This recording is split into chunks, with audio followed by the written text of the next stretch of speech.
Nah, let's just wait 5 minutes. All right.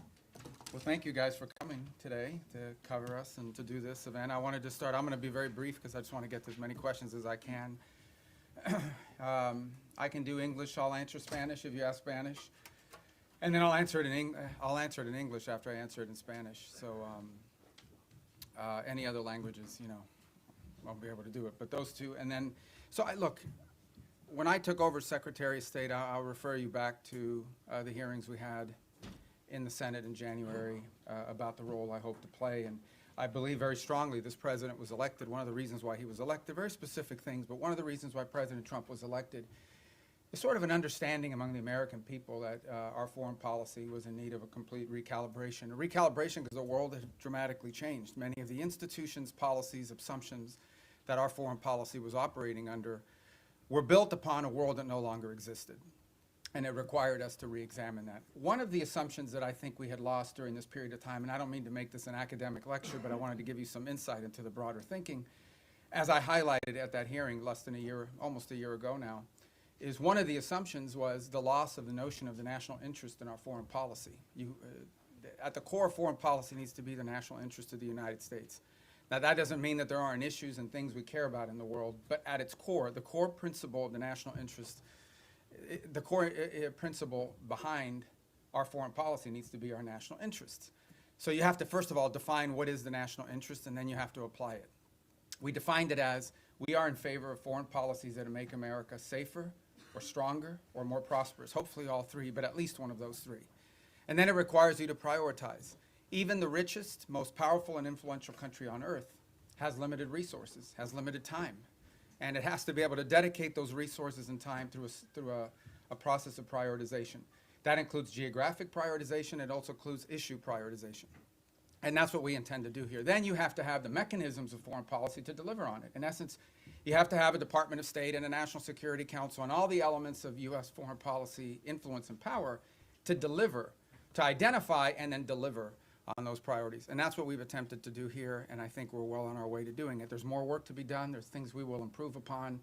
But generally speaking, it was the genesis behind the reorganization of the department, oftentimes applying reforms that secretaries of states of both parties, appointed by presidents of both parties, have long sought to do. And we're very proud of that going into effect and continuing to work forward.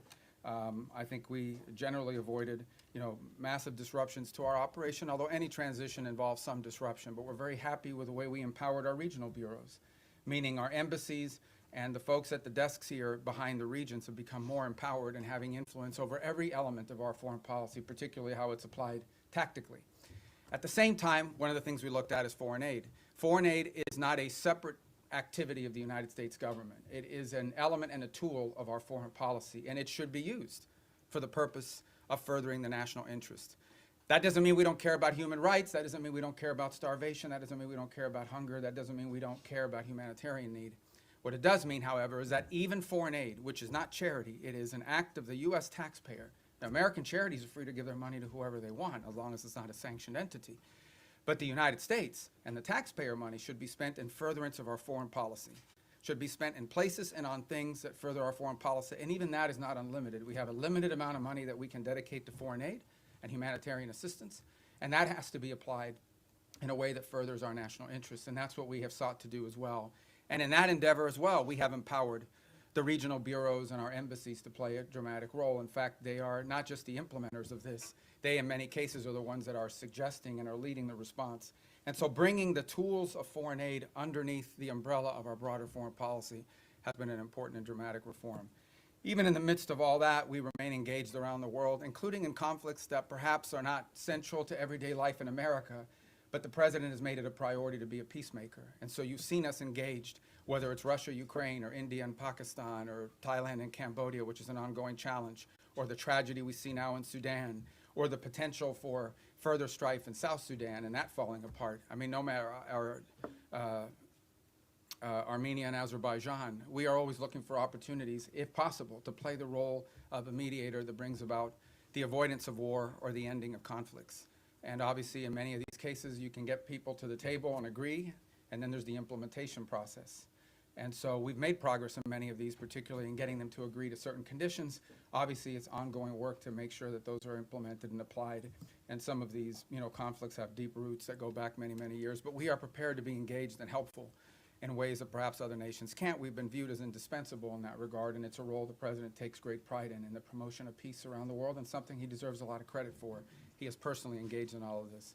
Obviously, the big one was the situation with Gaza, which again is ongoing. There is now a ceasefire. There's that war is no longer going on at the scale and scope and all the other things that were going on before. But obviously there's more work to remain. We are still through the process of trying to implement phase 1 and lead to phase 2 and phase 3. That is a long-term project, some of which will extend beyond the 4 years of this administration, but I thought was a very important achievement as well. So we have a lot to be proud about. I know you probably have some specific questions, and we can get to those, but I wanted to let that, lay that out as the preface and predicate for everything we're going to do today. So I'm going to start. How do I start? I'm going to start from the back row forward, and then I'll just juggle in between. I'll be here pretty long, so we'll get to everybody. Don't get desperate. Don't get wild. All right, I'll start with this gentleman with the white hair in the back. Yes, sir.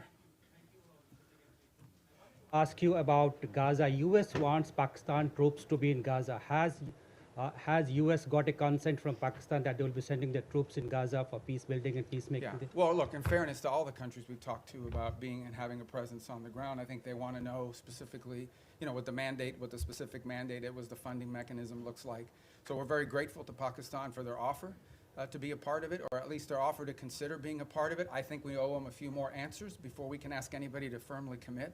But I feel very confident that we have a number of nation states acceptable to all sides in this who are willing to step forward and be a part of that stabilization force. And certainly, Pakistan is key if they agree to do so.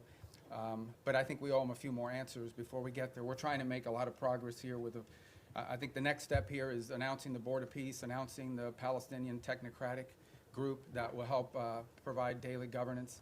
And then once that's in place, I think that will allow us to firm up the stabilization force, including how it's going to be paid for, what the rules of engagement are, what their role will be in demilitarization and so forth.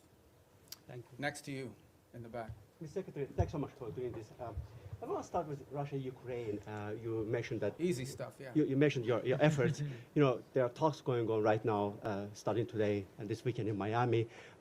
What are your expectations from those talks? And the president yesterday made it clear that he expects Ukraine to basically step up before Russia walks away. If you wake up in Odessa, if you're Ukrainian this morning, seeing Russians are bombing, your city, or if you turn on TV and listen to Putin, what he says, why would the Ukrainians, ignore what the Russians are saying publicly and believe in what they're hearing? Yeah, from look, mediators? there's a reason why this war hasn't ended, and that is because there's complex factors at play. I know that sounds like a throwaway line, but it's true. What we have tried to do in this entire process, and let's be clear about this. I mean, the United States is engaged in this. The president says this, and I'll translate what I think he's trying to say to you in all of this, and I think he's been pretty clear about it, is it's not our war. It's a war in another continent. We have equities, we have engagement in this war, but it's not our war per se. But we are been told by everybody, I think everybody would agree, that there's only one nation on earth, there's only one entity on earth that can actually talk to both sides and figure out whether there's a way to end this war peacefully, and that's the United States. And we've invested a lot of time, a lot of energy at the highest levels of our government. I believe, President Trump has had more meetings with foreign leaders and others on the war in Ukraine than on any other subject, including trade. He's invested a lot of time. Steve and Jared have invested time. I've invested time. The Vice President, the Secretary of War, others, Secretary of Treasury, and more have invested a tremendous amount of time and energy in this. And what we're trying to figure out here is, what can Ukraine live with and what can Russia live with? Sort of identify what both sides' positions are and see if we can sort of drive them towards each other to some agreement. Wars end generally in one of two ways. Surrender by one side for another, or a negotiated settlement. We don't see surrender anytime in the near future by either side, and so only a negotiated settlement gives us the opportunity to end this war. A negotiated settlement requires two things: both sides to get something out of it, and both sides to give something. And we're trying to figure out what can Russia give and what do they expect to get, what can Ukraine give and what can Ukraine expect to get. In the end, the decision will be up to Ukraine and up to Russia. It will not be up to the United States. So that's the role we are trying to play in this. And that's why you see so many meetings going on. This is not about imposing a deal on anybody. It is about determining what both sides expect and need to have and what both sides are prepared to give in return for it, and figuring out whether we can have those two overlap. And of course, that takes a lot of time and a lot of hard work. It can't generally be done in the media or in press conferences. I think we've made progress, but we have ways to go, and obviously the hardest issues are always the last issues. Yes, all right, I'm gonna go to the next row, that gentleman right there with the glasses. Well, right behind you, because you're not the next row, that's the next row, right there, yes. I'd like to ask how you Oh, I'm view. sorry, I didn't, okay, Oh. well, go ahead, you can start. I hadn't seen you, I'd seen him, but you can go, because you're first on that row. so. Okay, great. Thank you so As much. a well-oiled machine, ladies and gentlemen, so go ahead, I'm sorry, man. Thanks. I'd like to ask how you view recent escalation of tensions between Japan and China. You've been known for your tough rhetoric towards China over the years. Do you condemn China's recent provocative actions against Japan? Yeah, no, I think I've been nice to China, you know, in terms of the work we have to do with them. And I mean, I had another job. My job now is I represent the President of the United States and the United States in foreign diplomacy. And I think we've made good progress with the Chinese. The Japanese are a very close ally of the United States. I think these tensions are pre-existing. We understand that's one of the dynamics that has to be balanced in that region. And I believe that we feel very strongly that we can continue with our strong, firm partnership and alliance with Japan and do so in a way that continues to allow us to find productive ways to work together with the Chinese Communist Party and the Chinese government. Look, there'll be tensions, there's no doubt about it. I mean, at the end of the day, you know, China is and it will continue to be a rich and powerful country and a factor in geopolitics. We have to have relations with them, we have to deal with them, we have to find the things we are able to work together on, and I think both sides are mature enough to recognize that there will be points of tension now and for the foreseeable future. Our job as part of responsible statecraft is to find opportunities to work together, because I think if there's a global challenge that China and the U.S. can work together on, I mean, I think we can solve it. And there'll be points of tension. We well recognize that, and our job is to balance these two things. I think both sides understand that. And I think we can do that without imperiling or in any way undermining our very firm commitment to our partners in the Indo-Pacific. That includes not just Japan, but South Korea, and obviously if you extend further out, you know, I don't want to leave anybody out, but India and Australia and New Zealand and all the other countries. And we also have growing and burgeoning relationships with countries like Vietnam and even Cambodia that we really haven't had, you know, very close contacts with historically. But we've talked to them a lot lately, obviously through the context of the conflict going on with Thailand, but also to figure out opportunities to work together strategically. And I say Thailand, of course, we've had a very long and strong strategic alliance with them for many years. All right, now, yes, sir. Thank you. Gracias, señor secretario. Dos puntos concretos en español. Bajo esta lógica hemisférica, ¿han considerado ampliar la presión más allá de Venezuela o Colombia a regímenes como los de Nicaragua o Cuba? Y segundo, esta semana en el Congreso se denunciaba que México está mandando decenas de buques petroleros a Cuba con la preocupación de que eso financia la dictadura. ¿Debería México reconsiderar esta política de asistencia al régimen cubano? I'm going to answer in Spanish if that's okay, guys, and then I'll do it in English as well. And does somebody do closed caption on this? Can they do it? It doesn't matter because I'm going to say the same thing in English. Mira, la amenaza más importante que existe en la región es estos grupos terroristas criminales. Es la amenaza que enfrenta a Colombia, es la amenaza que enfrenta el hemisferio entero, pero es la raíz de la violencia en Ecuador, en México, en toda Centroamérica, en todos estos países. Es la amenaza más primordial de la región. Entonces tenemos gobiernos que cooperan en nuestros esfuerzos en contra de eso. Panamá, Costa Rica, Ecuador, El Salvador, la República Dominicana.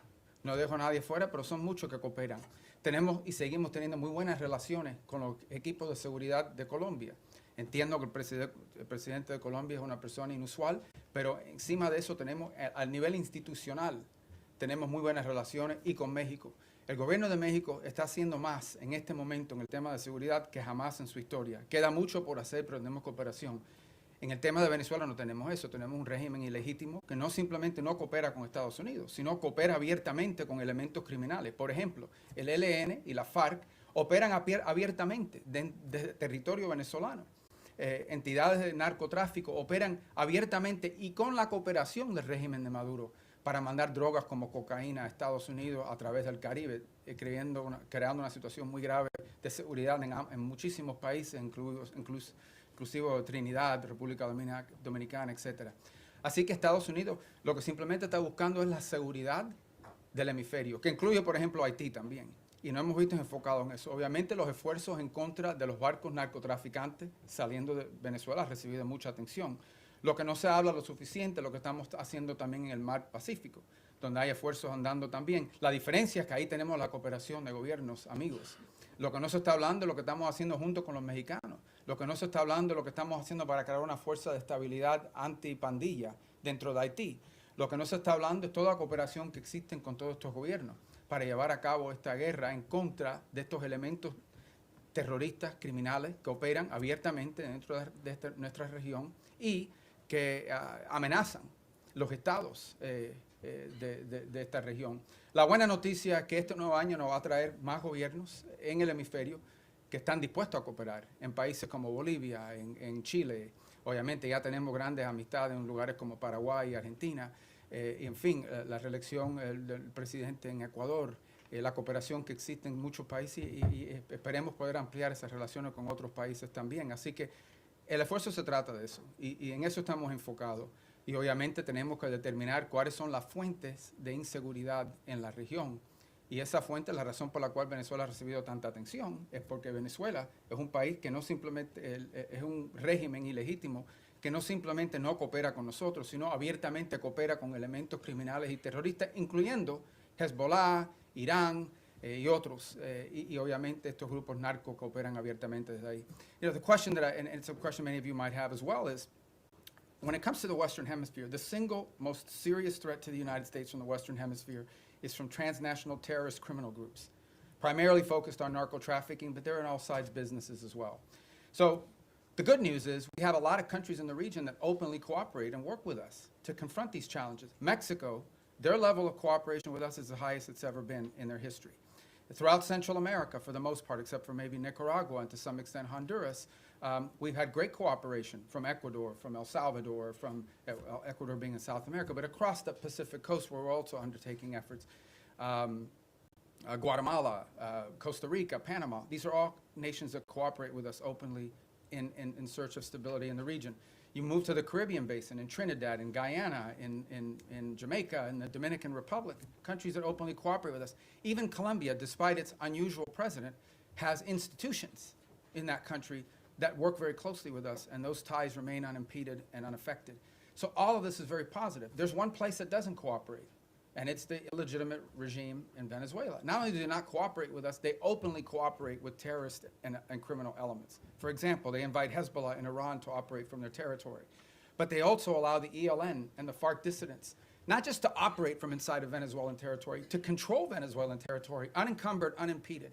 On top of that, we know that they are in cahoots with drug trafficking organizations. It's not just that they don't work with us against these organizations. Okay? It's that they openly, cooperate with these guys and allow them to operate. So these guys are, marching in and out, doing whatever they want from Venezuelan territory, and it's a challenge. And so that's why that's received so much attention. But I would urge you to not just focus on that, but also focus on all the other things we're doing in the region, including, for example, standing up this gang suppression force in Haiti, which we were looking for 5,500 forces. We already have pledges of up to 7,500 forces from a variety of countries. We've seen donors step up to fund that effort. That's a very important effort. It all ties together cohesively.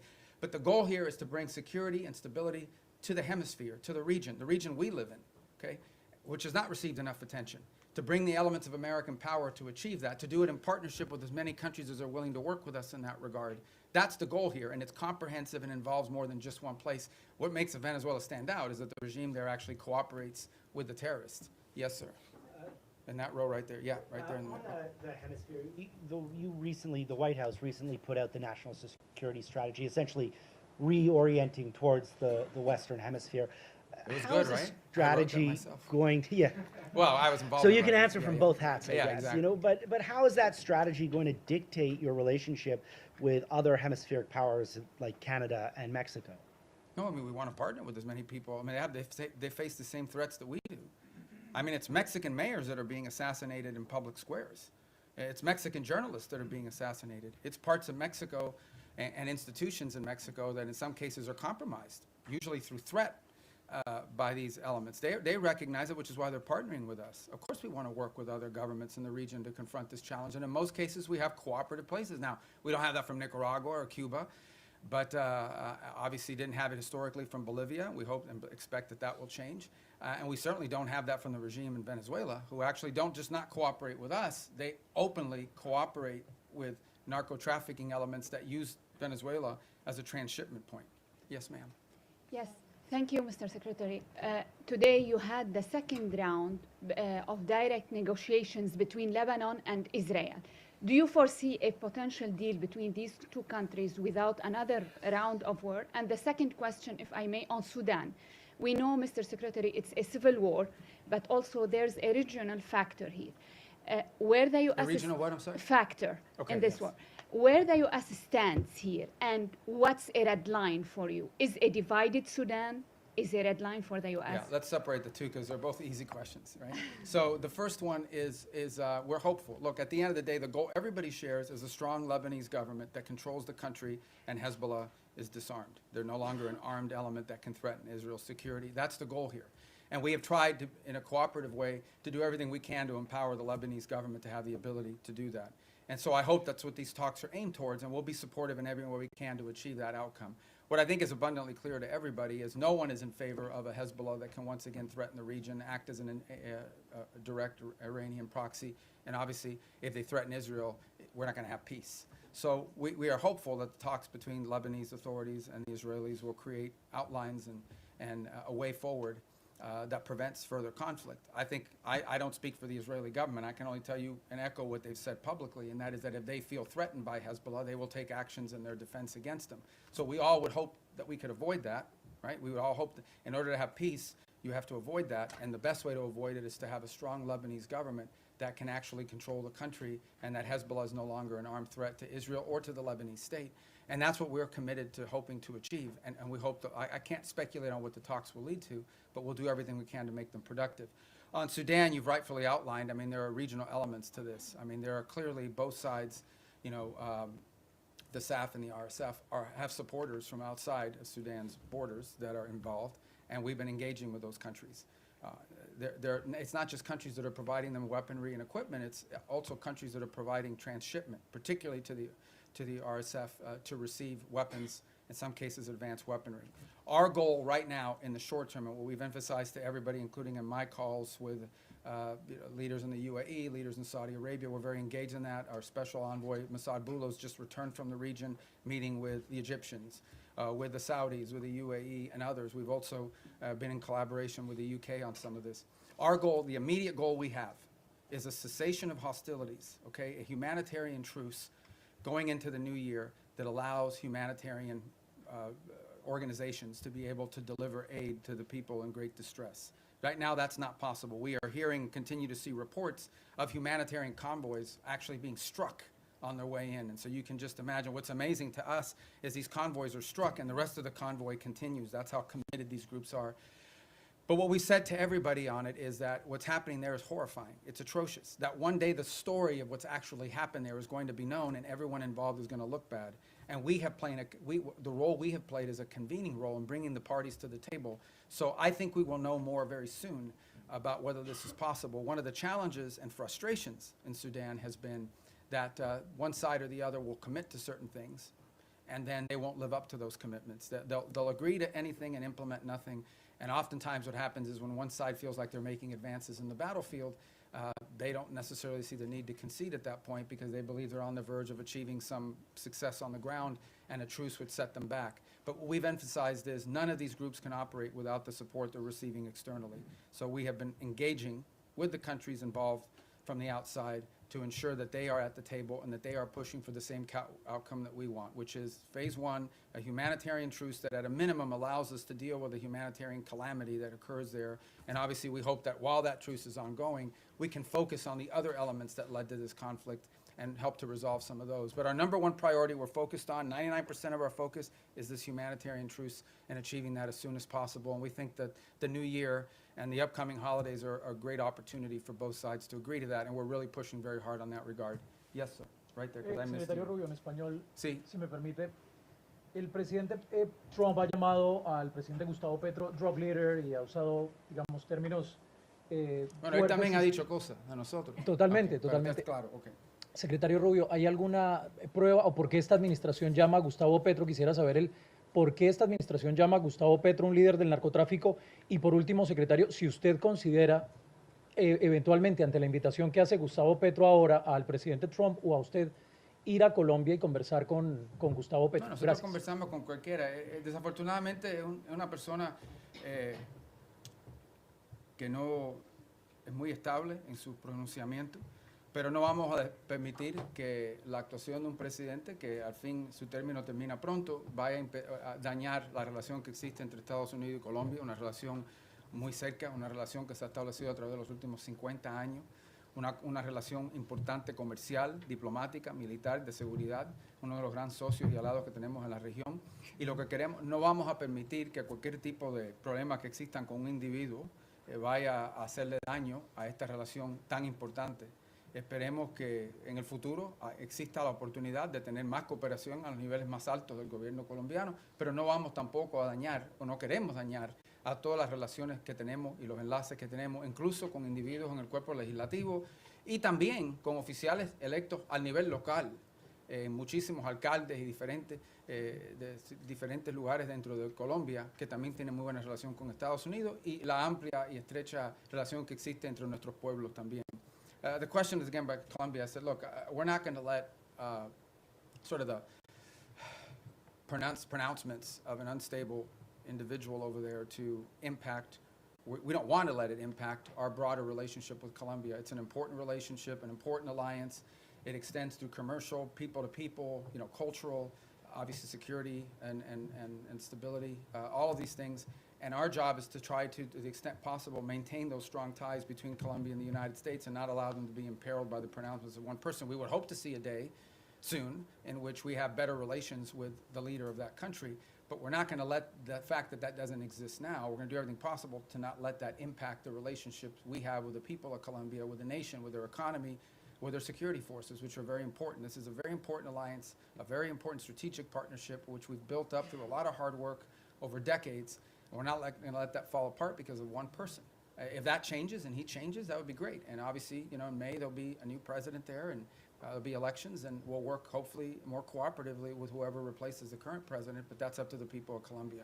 Did I not get your question? Go ahead. Thank you. Returning to Gaza, what is the U.S. understanding of what Hamas is willing to concede on disarmament? Reports suggest that Hamas might hand over its heavy weapons but retain its smaller arms. Is the U.S. prepared to accept partial disarmament as sufficient? Yeah, I'm not going to get into the details of those types of negotiations. Let me just couch it to you this way. Everyone wants peace. No one wants a return to a war. If Hamas is ever in a position in the future that they can threaten or attack Israel, you're not going to have peace. Okay? You're not going to convince anyone to invest money in Gaza if they believe another war is going to happen in 2 to 3 years. So I would just ask everyone to focus on what are the kind of weaponries and capabilities that Hamas would need in order to threaten or attack Israel as a baseline for what disarmament needs to look like. Because you're not going to have peace. If 2 years from now Hamas is launching rockets or killing Israelis or carrying out, God forbid, another 7th of October type terrorist attack and so forth, you're not going to have peace. So who's going to invest in a peace? Who's going to invest in rebuilding a place that's going to get destroyed again in a future war? So that's why disarmament is so critical. Now, what that entails, we're going to leave that to the technical teams to work on. It would have to be something, obviously, that they're willing to agree to, that our partners can push them and pressure them to agree to. It also has to be something that Israel agrees to. In order for that to work, both sides have to agree on it, and we need the space to do it. But that's the way to think about it, okay? You cannot have a Hamas that can threaten Israel in the future.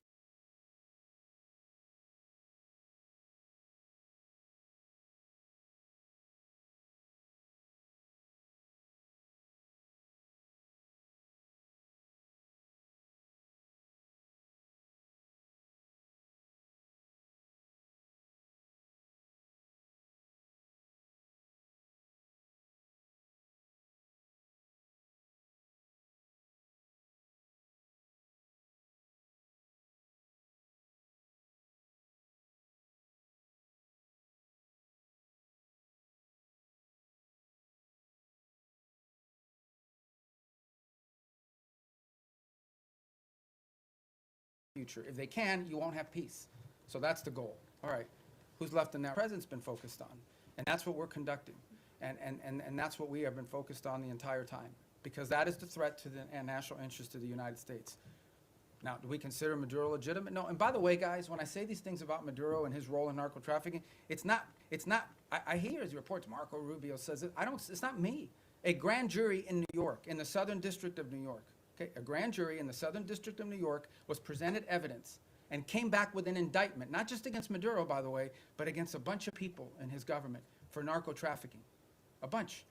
He had, his nephews or the nephews of his wife indicted, convicted in the United States for narco trafficking. Like, this was until President Trump started doing something about these narco trafficking links, nobody disputed that Maduro and his regime was in cahoots with narco traffickers. Not to mention the fact that they unleashed Tren-de-Aragua gangs on the United States. They've unleashed, a mass migration event, perhaps the largest in history. 8 million people have left Venezuela since 2014.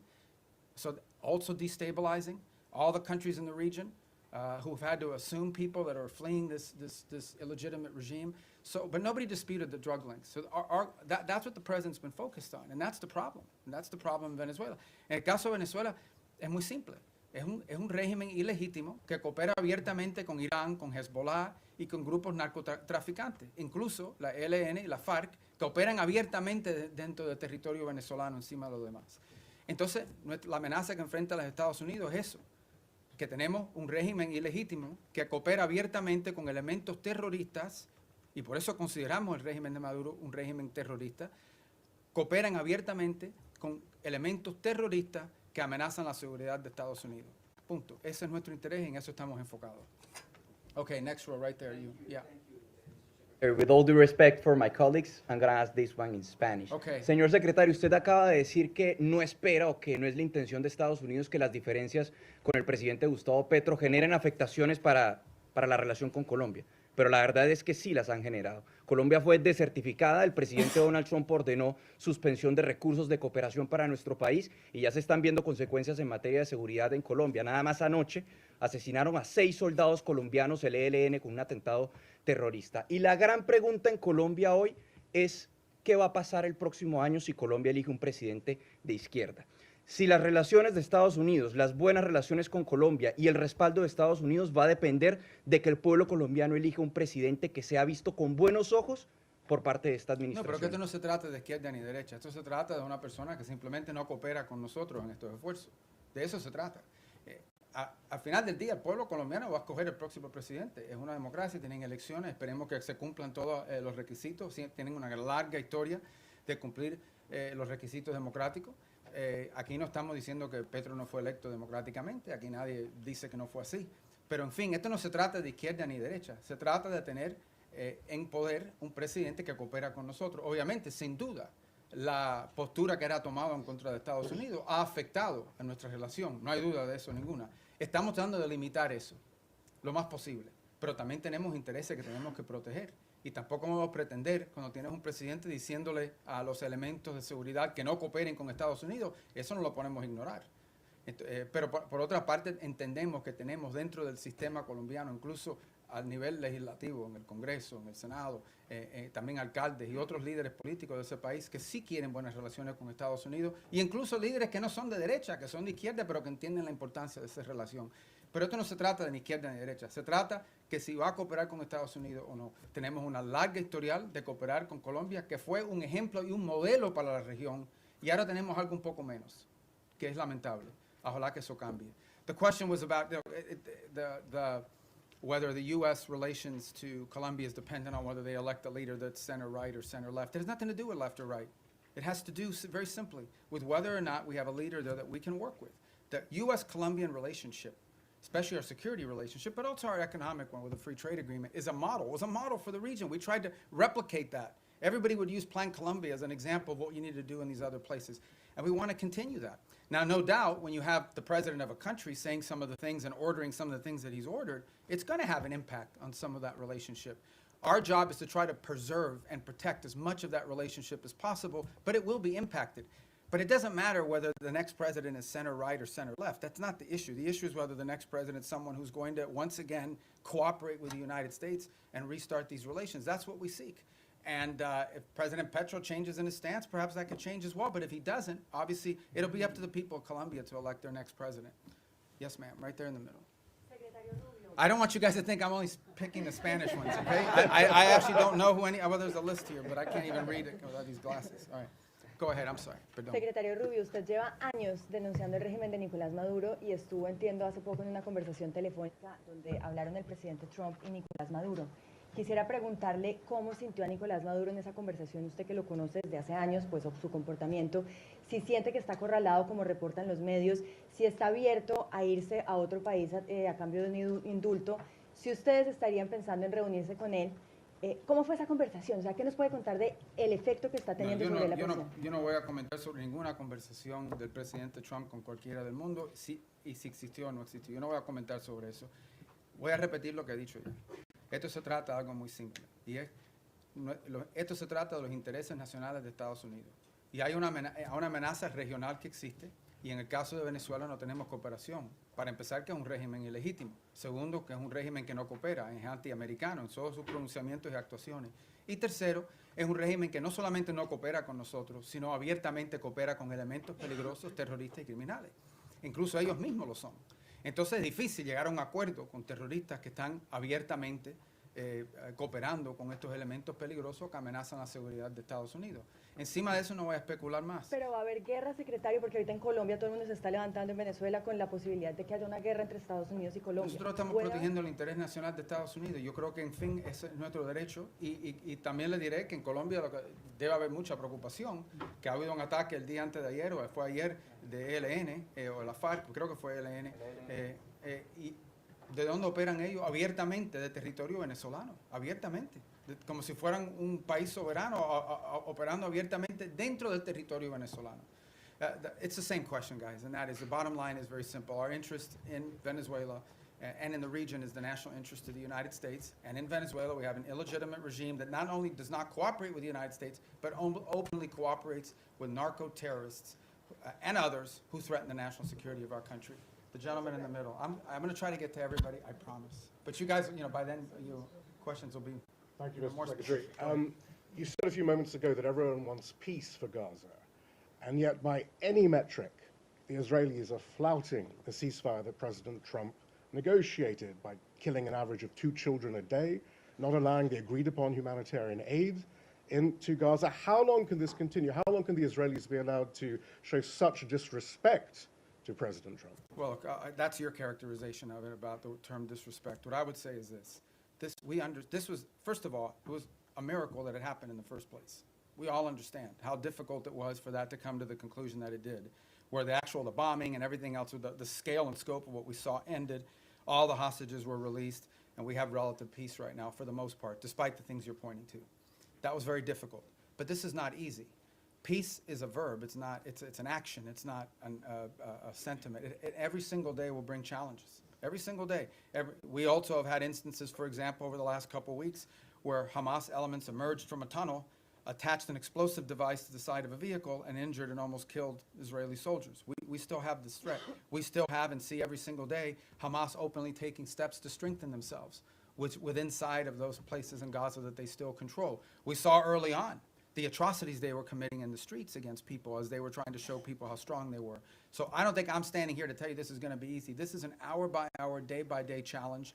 It's one of the reasons why we have stood up this center there in operating in Israel, in partnership as well with another cell that exists in a regional country. It's why every single day there are meetings among both intelligence, diplomatic, and military officials of multiple countries that help bring about this deal to manage this. And that's why it is so critical. It is so critical and so key that we move to complete this first phase, that we move to put in place the border peace, get everybody agree to be a part of it, move to put in place this Palestinian technocratic organization so that they can begin to provide some governance structure and move to put in place the stabilization force. That's the goal here, but it's not going to be easy. Every day will bring new challenges to that, and we recognize those challenges are coming from all sides. Very quick follow-up there, but who's going to want to be a part of a stabilization force if Israel is effectively using Gaza as a free fire zone? Well, these are the things these are the things that we're working through right now. That's why it didn't happen yesterday. That's why we didn't, I don't mean yesterday literally, that means why we're not there yet. This is the hard work of diplomacy and peacemaking. Peacemaking isn't just signing a piece of paper, it's actually complying with it. And compliance oftentimes requires, in many cases, in most cases, requires daily, constant follow-up and nurturing. So that is why we are in such a hurry, and I say as a priority, to get to this point where we have the stabilization force in place, overseen by the Board of Peace, and ultimately a Palestinian technocratic entity that can increase in its capability to provide governance. The stronger they are, the weaker Hamas will be in terms of threatening Israel, and I think the more security Israel should feel and the less need for some of these things to happen. But no one's claiming this is going to be easy. We have to work on this every single day. We have people in this building and deployed abroad. This is all they do. 24 hours a day, day after day, elements of the State Department, the Department of War, and all other agencies, including Jared and Steve, and even myself, who talk or do something about. There isn't a day in the last, since this was signed 2 months ago, that I haven't had to do something with regards to making progress on the phases of this ceasefire. Yes, ma'am. Right next. Thank you, Mr. I'm sorry. Secretary. I'm going to get to you guys. I'm coming. See, I'm going down the rows like this. Thank you. So right behind you, because I'm still in that row. Thank you, Mr. Secretary, and thank you for having the briefing. Has anyone ever done this where they go like all the rows? No. You're going to look so good to your editors. No? All right, go ahead. Caroline Lumetta with World News Group.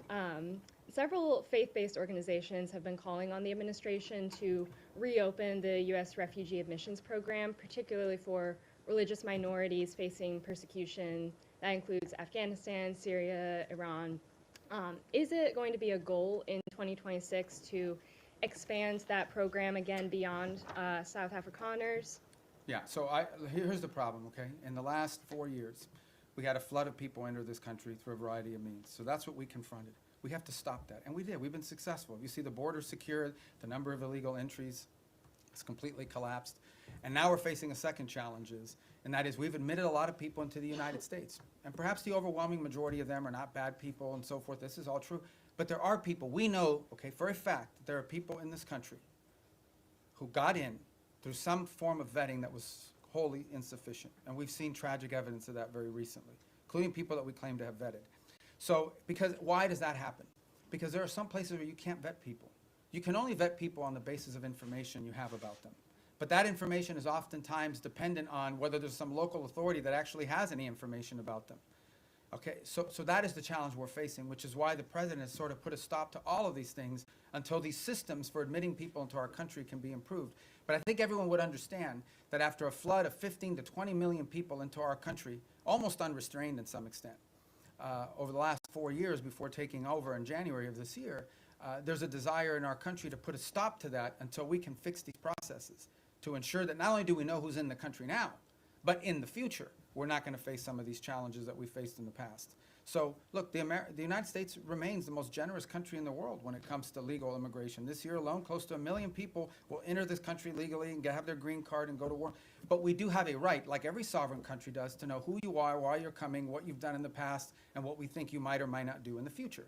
We have a right. We have a right to make sure that you're not going to come to this country and pose a burden on our social safety network. All of these things are rights of sovereign countries. A bunch of sovereign countries in the world do it. Most of the countries in the world have far more restrictive immigration policies than the United States has ever had. But we are in a special period right now. This is not like business as usual.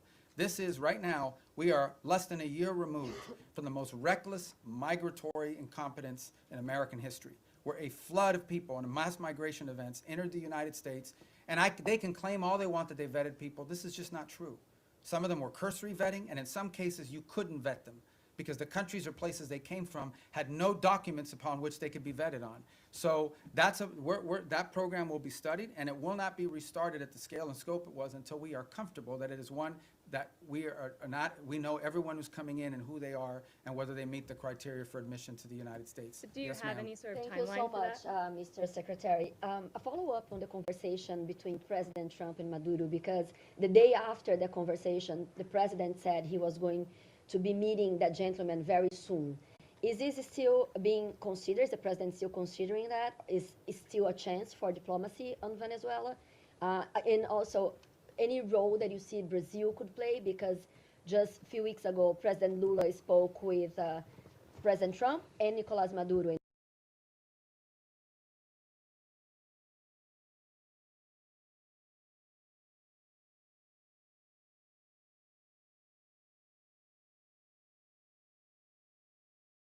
He offered to help to mediate. To you on what comes next in that regard.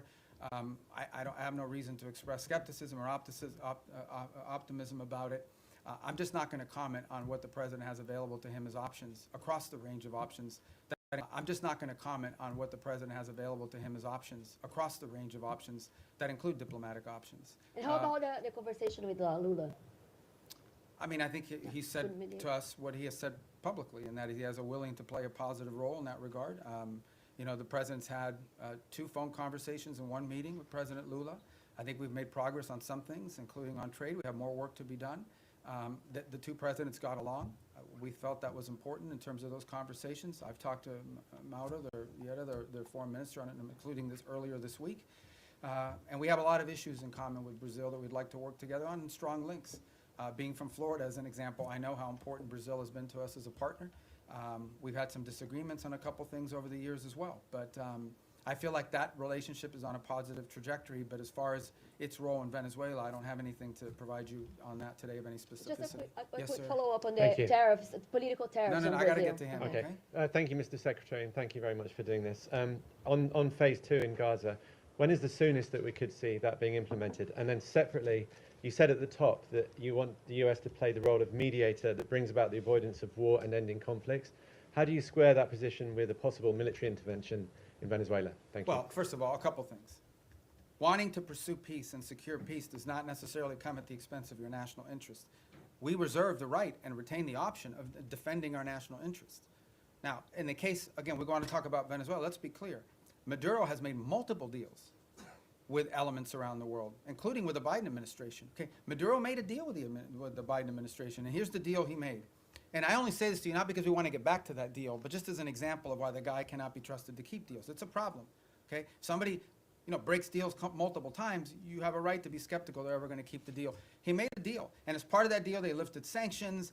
They released his 2 nephews from federal custody after their conviction. They sent back his bagman, Alex Saab, and all these sorts of things. He released political prisoners, and he promised to have free and fair elections. He didn't have free and fair elections. He rearrested or exiled most of those political prisoners, so he pocketed all the benefits and lived to none of those commitments. So, look, it's hard to have and do a deal with someone who never keeps a deal. Now, on the broader perspective of what you're asking about, let's be mature here. Yes, there are issues where we want to pursue peace if that is possible, but we also have our national interest. If our national, we're not going to reach a peace deal with narco-trafficking bans. We're not. We can't reach a peace deal with MS-13. We can't reach a peace deal with Tren de Aragua. We can't reach a peace deal with the ELN or the FARC that are still pumping drugs into the United States, or any of their cartels in Mexico. You can't do a peace deal with these people any more than you can do a peace deal with the mafia.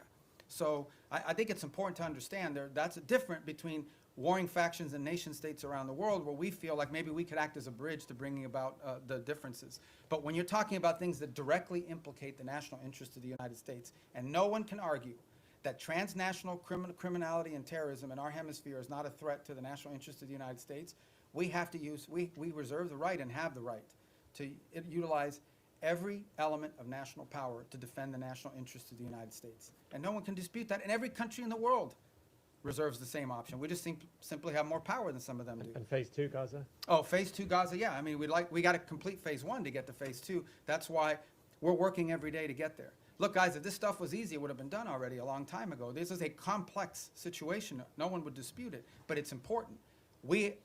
What we achieved already, what the president achieved ending that war already, was something no one thought was possible. Everyone thought that the last episode was going to be an Israeli incursion into Gaza City that would lead to massive loss of life, and the hostages would never be reunited with their families. And today, as we speak, all the hostages that were living are back, all but I believe one of the bodies has been returned. No one would have believed that 6 months ago. So that in and of itself, but that is not the end of the story. We want to continue on this. But what we're talking about is dealing with something that no one has been able to solve in 30 or 40 years. No one. And it's going to take some time. But I feel generally optimistic that we have the right people at the table with the right motivations to make it happen. But no one is claiming to you that this is going to be just a straight up trajectory. It's going to have its ups and downs. It's going to have its, good days and bad days. The important point is that the momentum and the trajectory on it is a positive trajectory. And we're investing, high levels of our government every day in trying to make that happen. But we can't do it alone. We have all these other partners that we have to include. So I would focus you on, let's get the board of peace in place and announced. Let's get the technocratic Palestinian group in place. And then let's get the stabilization force in place. And then we can move on to the other elements, the phase 2 and phase 3 of the plan, that hopefully will be what will be enduring. And the work of putting phase 2 and phase 3 in place is going to extend far beyond the next 3 years. I mean, this is a generational commitment.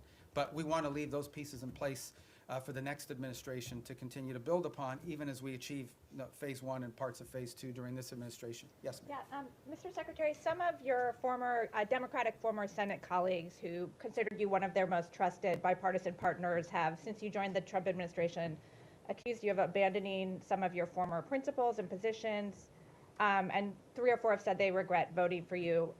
Well, I had 99 votes. I could have spared 4. What's your response to that? And more importantly, how do you think about building and maintaining bipartisan consensus and cooperation on foreign policy at this moment, especially because that will be necessary to sustain President Trump's legacy after he leaves office? I mean, we live in a very different time, unfortunately. I engage with senators, for example, from both parties. You saw a bunch of them the other day all the time. And obviously, but politics today is very different than it was 10 or 20 years ago. It just is.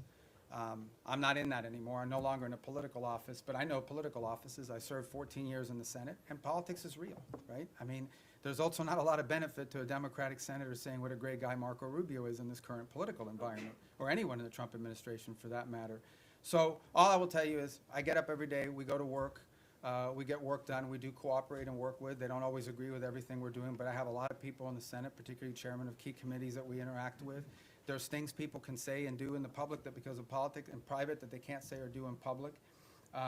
But I don't know what else to comment on that other than one more point, and that is, I think this is important. I think people have lost sort of their mindset here a little bit, okay? The foreign policy, the State Department is not its own government, okay? The Secretary of State is not its own government. I'm appointed by the President, confirmed by the Senate, and then, or nominated by the President, confirmed by the Senate, and then appointed by the President. But at the end of the day, the person the people of the United States elected to be the President of the United States and the Commander-in-Chief is Donald J. Trump. That's who they elected. And my job, and the job of the people in our administration, is to implement the President's foreign policy. We provide advice, we provide counsel, but ultimately our job is to take what the President wants to do, come up with options for implementing the President's vision. That's my job today. When I was a senator, I represented the state of Florida.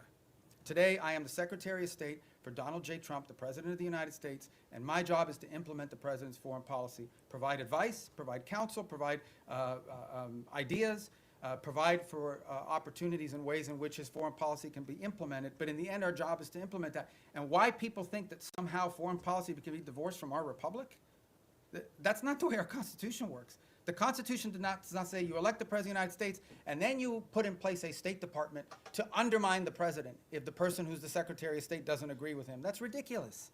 That's stupid, really. And I don't know why anybody would think that. So that's the job I have, and that's the job I'm proud to do. I think we've made a lot of progress. We have a lot more work to do. All right, on our row right there from Italy, right? I know you from the... Yes. Do you cover us now, or are you on Capitol Hill still? No, everything. Both. So you're like a Capitol one-man Hill bureau for the as whole well thing. as All here. right. You're like me. You have 2 jobs. Good. Yeah.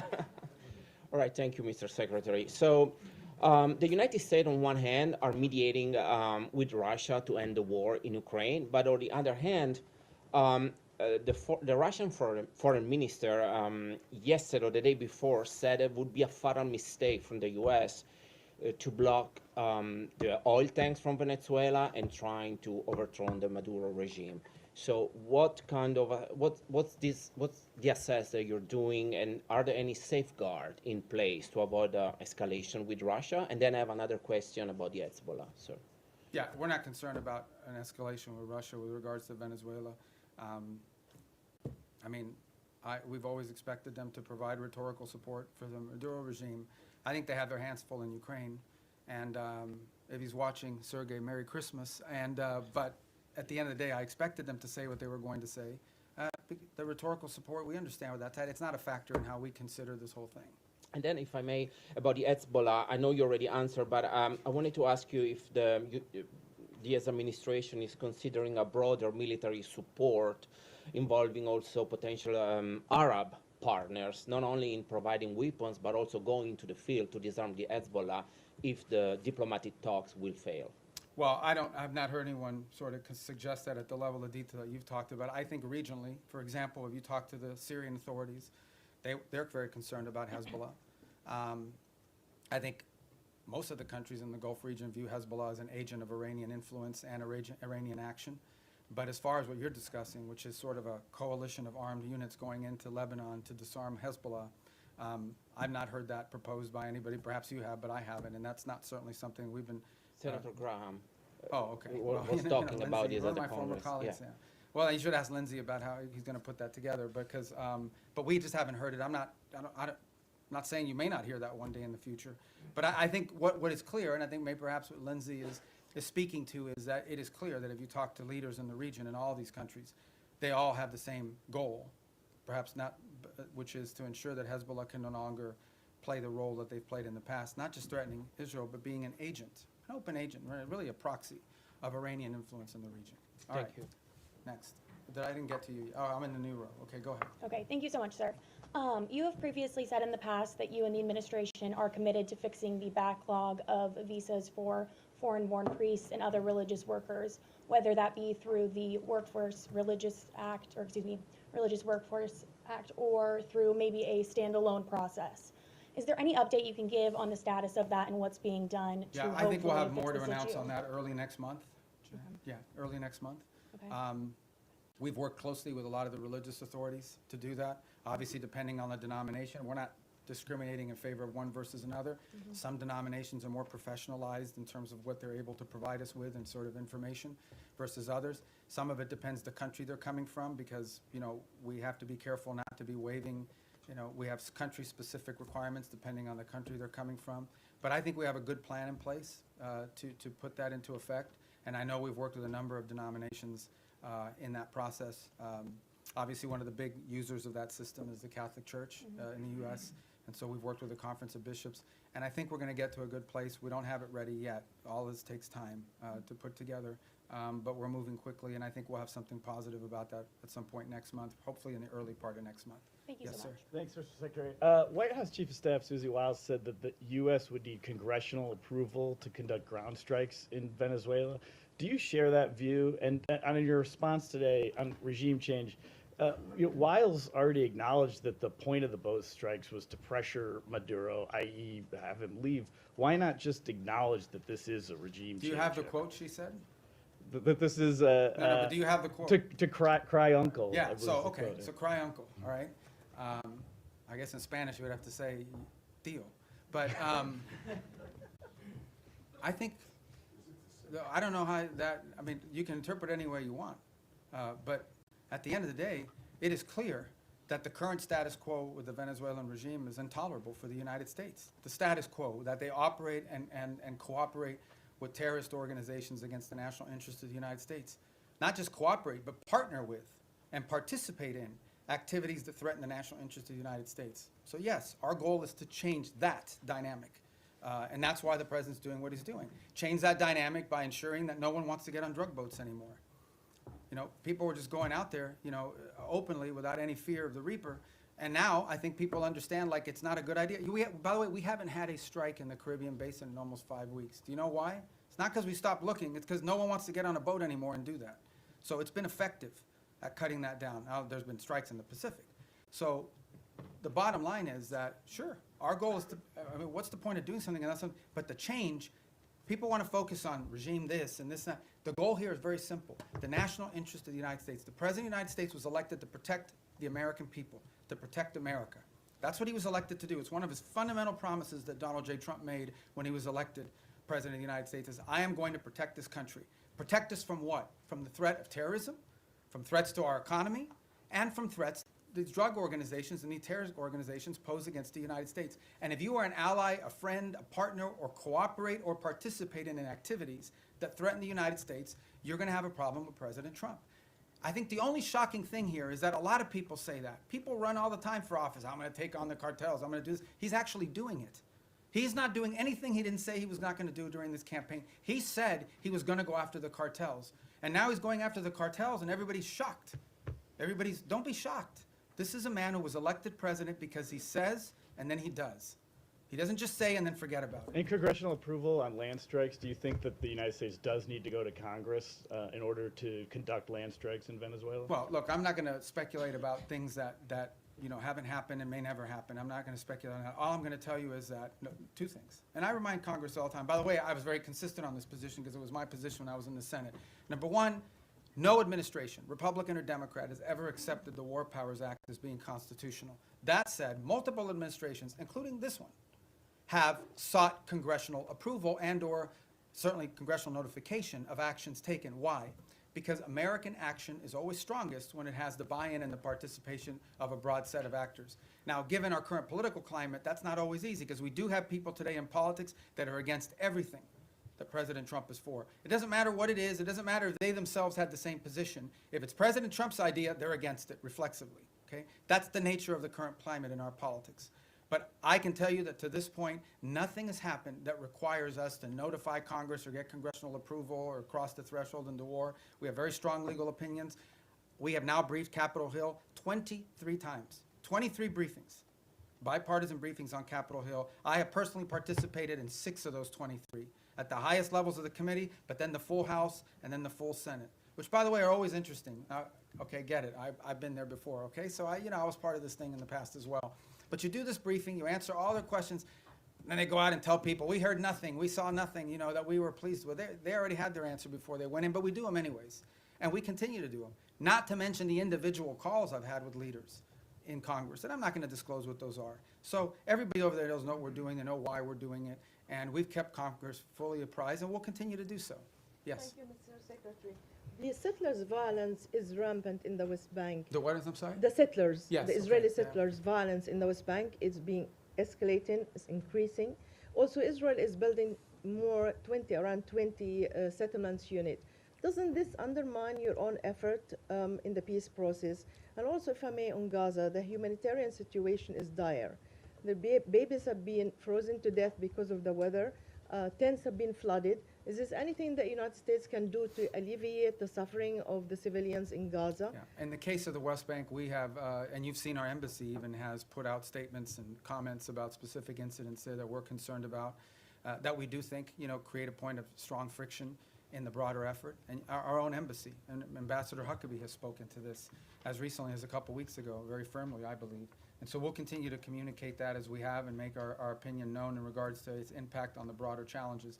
In the case of humanitarian, absolutely. I mean, this is the reason why that group is set up there every single day. We've been successful at opening new corridors. We want to continue to see that increase.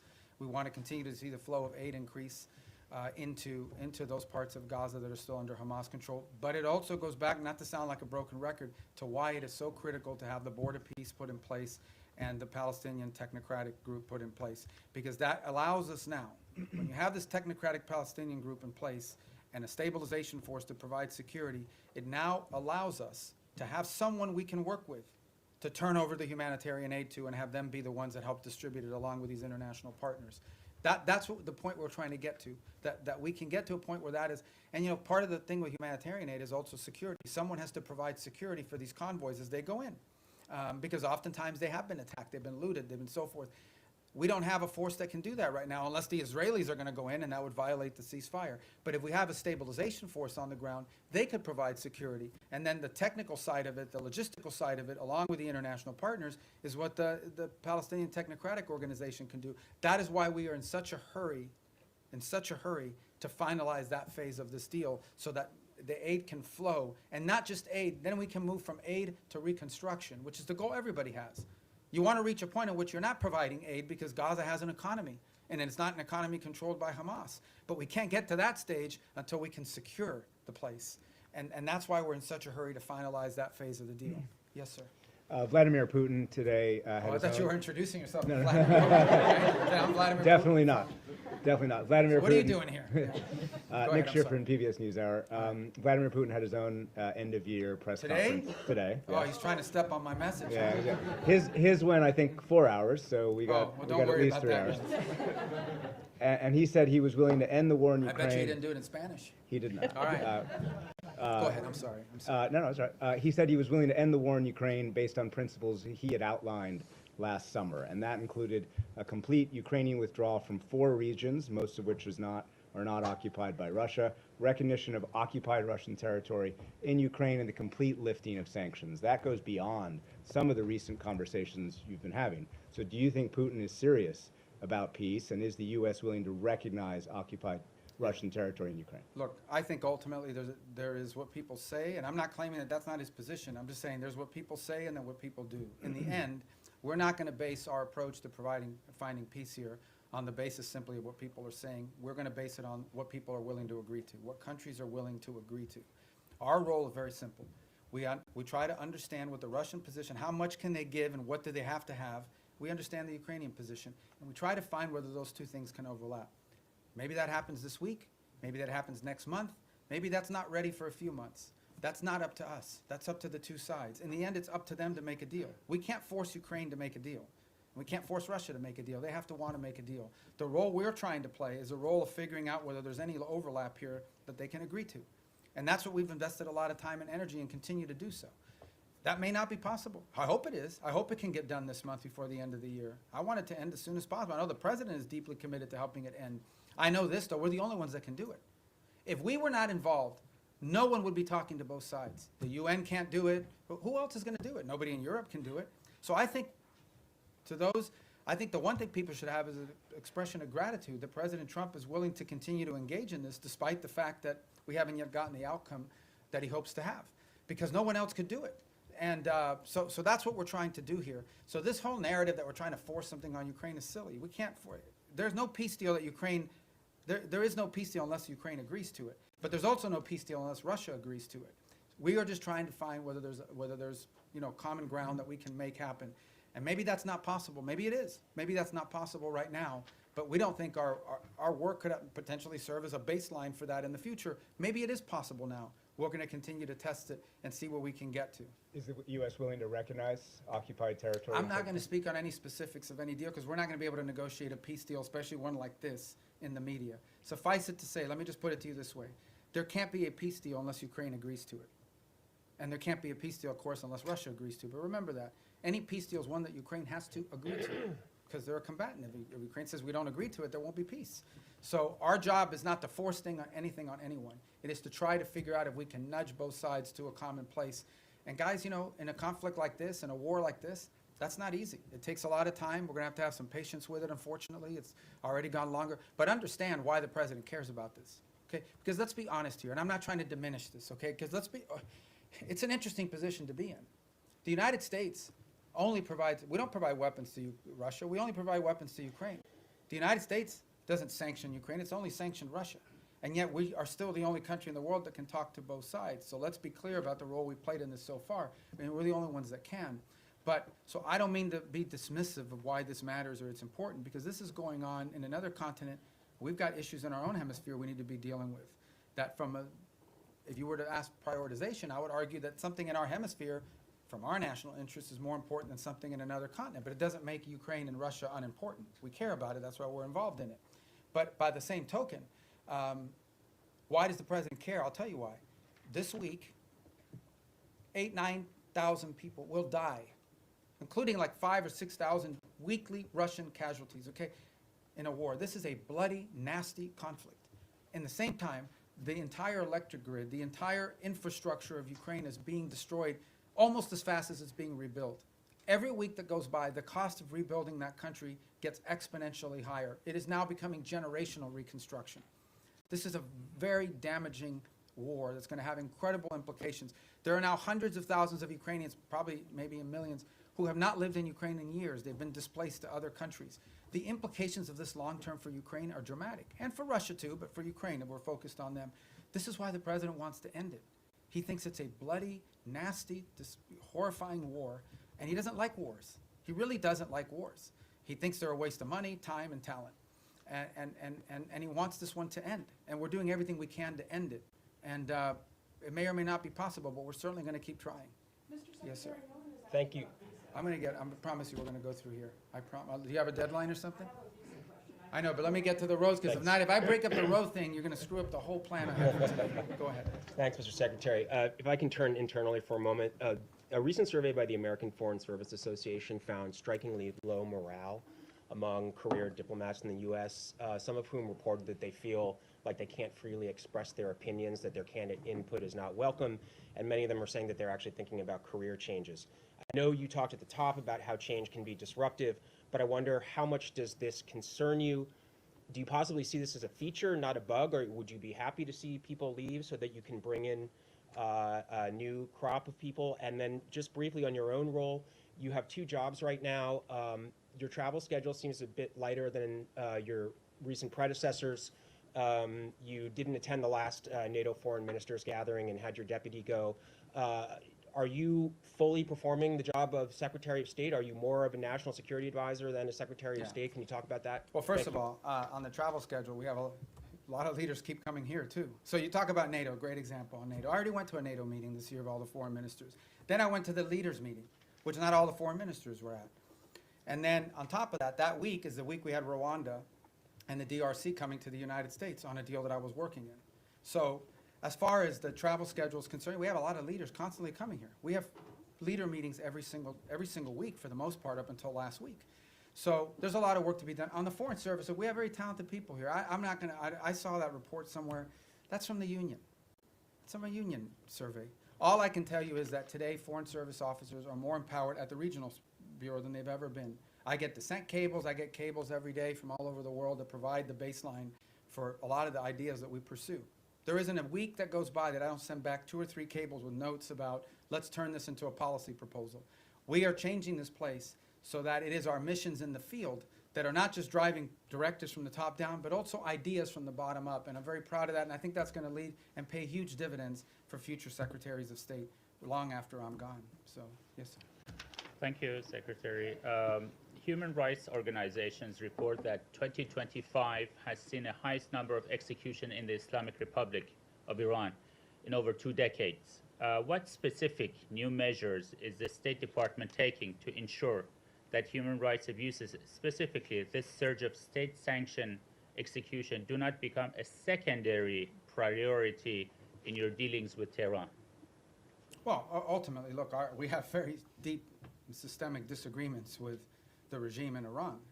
And it's part of one of, if not the most sanctioned country in the world, one of the most sanctioned countries in the world. There isn't a week that goes by, or at least 2-3 times a month, I'm authorizing some new sanction on some new entity related to Iran.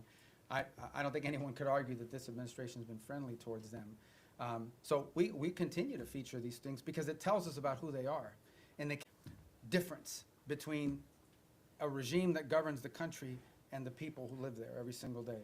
That regime is not reflective of the people who live in Iran, who are the inheritors of a proud and long cultural legacy and a proud history. And then you've got a clerical radical regime that has driven and taken the wealth of that country and used it not to enrich secure their people and their future, not to make sure they have enough water and electricity.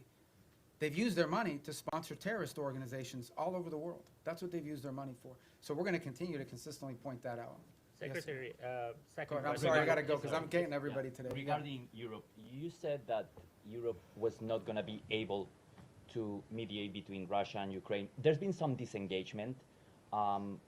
There's some push within the European Union to either not comply with the increase in defense spending that the United States has been promoting, or also some European countries like Spain promoting closer ties to China, or going to China, or inviting more investment from China, or even Chinese technology in critical infrastructure.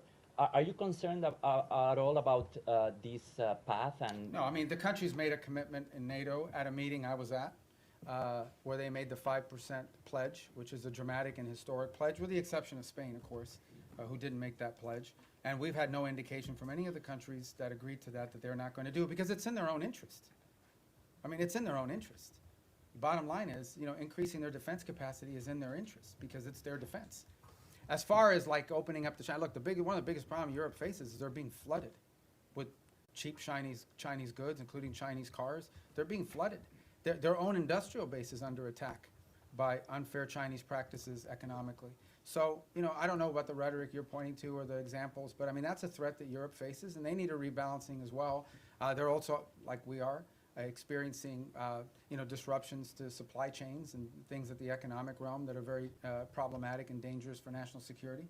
So we would expect them to act at their national interests, both continentally and individually as their own countries. All right, we got to speed it up. Yes, ma'am. Hi, Annalise Nielsen from Sky News Australia. In your national security strategy, you've warned Europe about civilizational erasure. When you've been watching what's been happening in Australia with the rise of anti-Semitism and our government's response to the Bondi massacre, our Prime Minister's dodged direct questions on Islamic extremism, but then unprompted evoked right-wing extremism as a threat. Do you have any message to Australia about civilizational erasure, and why is America watching? Look, I just think it's very simple, and that is that any mass migration is highly disruptive to any country. We talked about it here in the United States. When you experience mass migration, I don't talk about immigration, I'm talking about mass migration. Okay, mass migration is a negative thing. It's not positive. And it's very difficult for any society to absorb and assume hundreds of thousands, if not millions of people over a short period of time, especially if they come from halfway around the world. There are cultural and assimilations issues related to that, et cetera. And so these are concerns that it's concerns I have about our own country primarily. It's been a priority of this administration to address this. But I think it's a growing concern in Europe. I mean, there are other voices in Europe and obviously in Australia as well that have expressed concern about this. These are facts. This doesn't make you anti-anybody. What it makes is you do have, as a sovereign country, the right to control how many people you absorb, how many people you allow in, and who those people are. This is a very basic sovereign right. Okay? It doesn't mean you don't allow any people in. There are people coming into this country every day to visit, to work, to live permanently, but you have to know who they are, and you have to have some limits and controls over what those numbers are. And obviously, because of some of the things we've seen, mass migration over the last decade has been highly disruptive, not just to the United States, but also to continental Europe, and in some cases in the Indo-Pacific as well. So I just think this is a real challenge that multiple Western advanced industrialized countries are facing, and I think it's pronounced in parts of Europe as well, and obviously, at least on the basis of your question, appear to be a challenge as well in Australia. All right, to the next row. Yes, ma'am. Hold on, Andrea, right behind you. I'm going to get to everybody. Go. Yeah. Oh, I just wanted to ask. You don't have a question? Okay, no, I'm kidding. Go ahead. On Ukraine this weekend, the meetings with the Ukrainian delegation and the U.S. delegation, are you planning to participate? It's in in those Miami. meetings? They're starting today and tomorrow. I may be there tomorrow for a portion of it. There's another one happening today, but that one is with the Turks and the Qataris and the UAE on the Gaza plan. So if I'm not there, because I have things we have to do here today, like talk to you guys, I think tomorrow, since it's in Miami as well. So, yeah, go ahead. Yes, sir. Thank you, Mr. Secretary. Timothy Onorozzi with the Washington Examiner. Going back to the previous question about Europe, and I believe the Sky News reporter referenced civilizational erasure, which is a term that has been used by both the White House and the State Department. Both the White House and the State Department have made kind of recurring overtures to Europe as a civilization that is in some sort of danger and that should join with the United States as a sort of Western civilizational bloc. And it seems to be a recurring priority. However, with the release of the National Security Strategy, many European leaders, leader of Germany, members of the EU, of the European Parliament, have found it totally unacceptable or offensive or question the allyship of the United States with the rhetoric that was used. So I just wonder if the United States is correct in that these policies, like mass migration, will lead to civilizational erasure. Is it possible to save European civilization if the governments simply don't want to be saved? How has this alliance long been described? As the Western alliance, right? What is it that, and it's not just me saying, you go to these NATO meetings, you meet with people, what they will tell you is our shared history, our shared legacy, our shared values, our shared priorities. That's what they talk about as the reason for this alliance. Well, if you erase your shared history, your shared culture, your shared ideology, your shared priorities, your shared principles, then you just have a straight up defense agreement. That's all you have. So what I'm trying to point to, and what we've tried to point to, is very simple. That is, at the bedrock and at the cornerstone of our relationship, with example, with Europe, is the fact that we do have a shared culture, a shared civilization, a shared experience, and shared values and principles on things like human rights, on freedom, on liberty, on democracy, on all sorts of, on the rights of the individual, all these sorts of things that we in this nation are the inheritors of in many cases, because many of these ideas that led to the founding of our country found their genesis in some of these places in the Western Alliance. If you take that away, if that's wiped out because for whatever reason it's no longer a priority, I do think it puts a strain and threatens the alliance in the long term and in the big picture. Now, whatever internal politics causes people to dispute this, shared values, shared civilizational principles that we should be unapologetic about. This is a nation that was founded on parts of the world, but they emanate from Western history. And it's something that we should be unapologetic about. Why would we be apologetic about it? Anyone who doesn't recognize, for example, that many of the features of our system of government find their root in Roman and Greek history is a fool. Is a fool. It's just not true. And so I think that we need to understand and embrace that, not negate it. And I think that's what we're pointing to here, is that we are concerned that particularly in parts of Western Europe, those things that underpin our alliance and our tie to them could be under threat in the long term. And by the way, there are leaders in those countries that recognize that as well. Some say it openly, some say it privately. In the eastern and southern part of Europe, they're much more open about it. Nonetheless, it is a factor that needs to be addressed. Yes, ma'am. Was it the New York Post? So you said earlier that you don't see a surrender happening anytime soon when it comes to Ukraine and Russia. Putin says he will accept nothing less than an unconditional surrender, but if this latest intensive push for peace talks fails, is there anything that the U.S. can do to make Russia want to end its war? And then secondly, some of the most major foreign policy issues from Venezuela, Iran, Ukraine, Israel, have been assigned special envoys who do not report directly to the State Department, which obviously has a larger view of how these conflicts affect each other. How intimately has State been involved with these envoys' strategies and actions this year? And do you see State taking a larger role in these kind of day-to-day negotiations? I disagree with the premise of your question. I mean, every envoy that's been involved in all these critical issues, I personally work with very closely. I talk to them 4 or 5 times a day, or meet with them, or they're in the White House, or they're here, primarily in the White House, or they're involved in the same meetings we're involved in. I mean, that's just not factual. No one is out there doing independent action. All of it is strongly coordinated. It's one of the benefits of also being the National Security Advisor, is it allows us to also organize the interagency.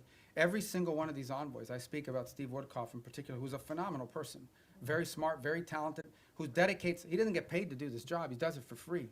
And he invests a tremendous amount of time, full time on this thing, traveling all over the world, doing all kinds of things.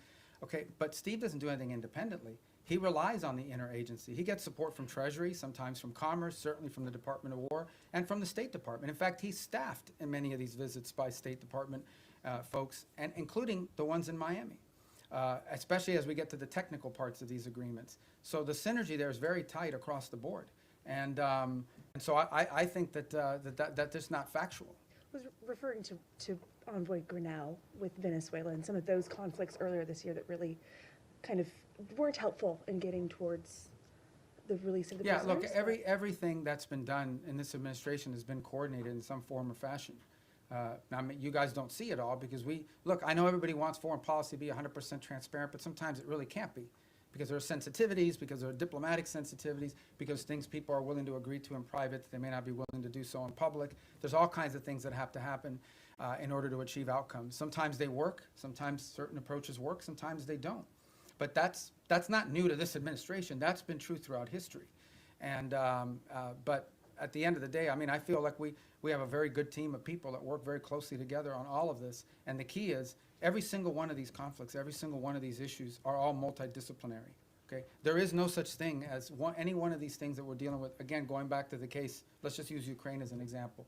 In the case of Ukraine, it involved Treasury with regards to the minerals deal. It involves Commerce to some extent. It most certainly involves the Department of War in terms of not just battlefield assessments, but the sale of weaponry through Pearl, et cetera. It involves the Department of State in terms of everything from interpreters to the technical work of actually putting words to paper that would make sense in an agreement and supporting these visits. We had a very important meeting in Geneva, hosted at our embassy, supported by diplomatic personnel that were involved in doing that, and a lot of the follow-up as well that has to happen with some of these things. You know, peace deals aren't just, in the case of Gaza, strongly supported. We actually, we took our ambassador in Yemen, who can't be in Yemen, Fagan, and assigned him for 8 weeks on that portfolio so that we could have someone there to help navigate and coordinate all the technical aspects. You can reach a peace agreement in concept, but then someone's got to sit down and write down the technical language and the specificity, and they rely on the professionals in this department and other government agencies, depending on the subject matter. So, look, I think in any new administration, there's a learning curve early on. People are still getting onboarded. You may not even have people Senate confirmed yet in these positions. Maybe you haven't even hired some unfilled spots. But I think certainly in the second half of last year, I'm very proud and very pleased at the synergy that we've established on all of these things and that continue to establish it. Another one that's doing a great job is Mossad Boulos. I mean, he's out there every day working with our Africa Bureau. They're very involved in this, on trying to deal with Sudan, on trying to deal with the Rwanda DRC. So we have a good team of people that work very well together and very collaboratively, and we're going to build on that in the new year. Yes, ma'am. Thanks. Shelby Talcott with Semaphore.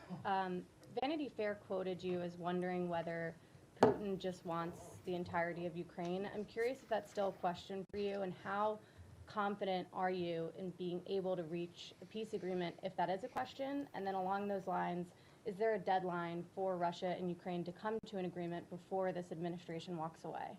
Yeah, I'm not in any position to give you deadlines on anything. And as far as that quote, that's a quote the president has said publicly, which is, he has said 3 things.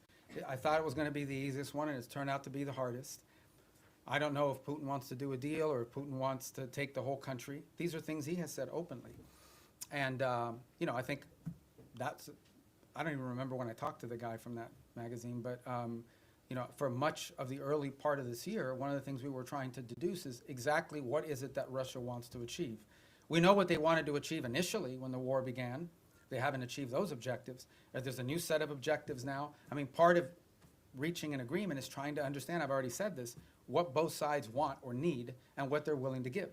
And so I think that was a question that many in the administration had early on, is defining what the Russian position, what exactly do they really, not what they say they publicly want, but what they publicly want and privately want are the same thing.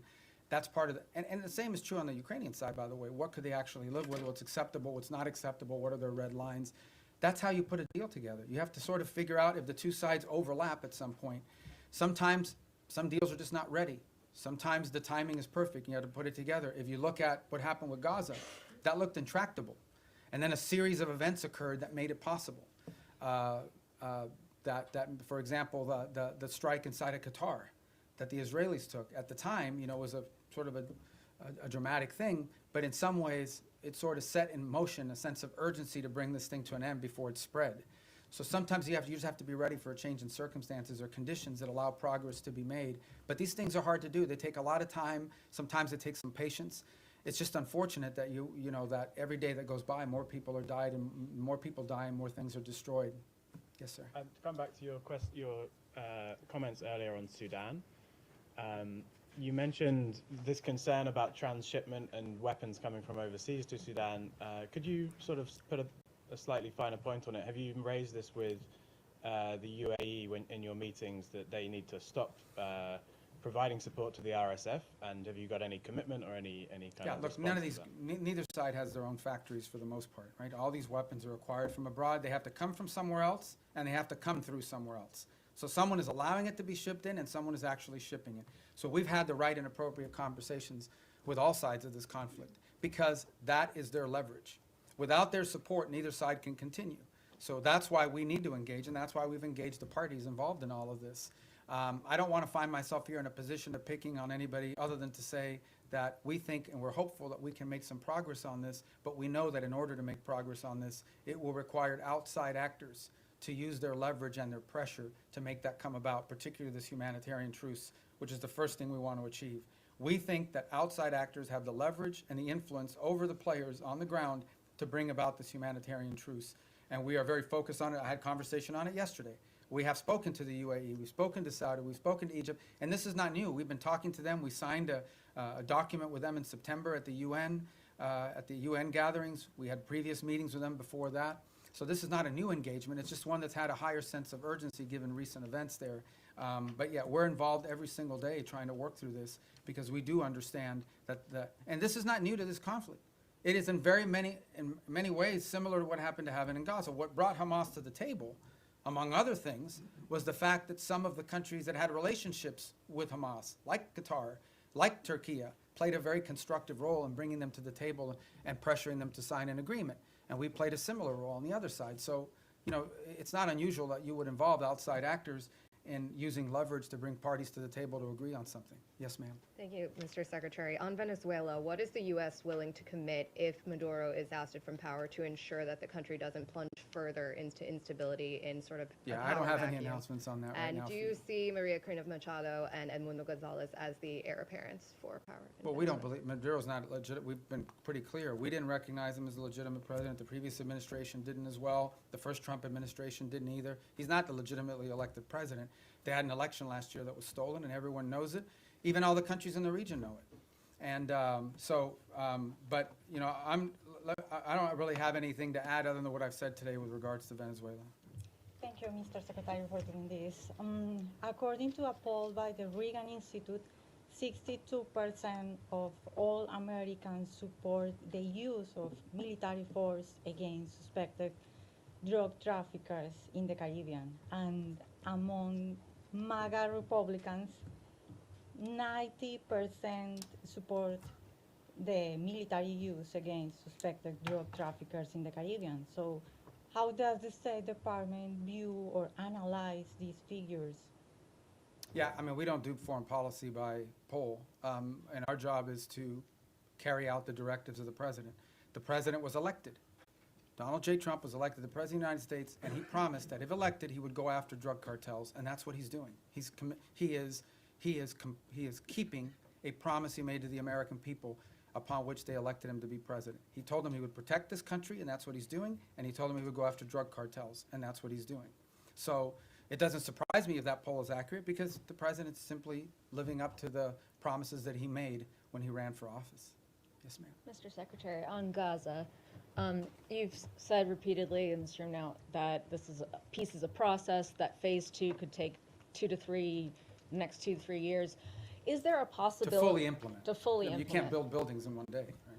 Is there a possibility in your mind that the status quo, more or less as we see it now, with this sort of insufficient flow of aid, periodic violations of the ceasefire by each side, a lack of reconstruction, and of course the absence of an international security force, that this could potentially continue more or less through the rest of the president's term?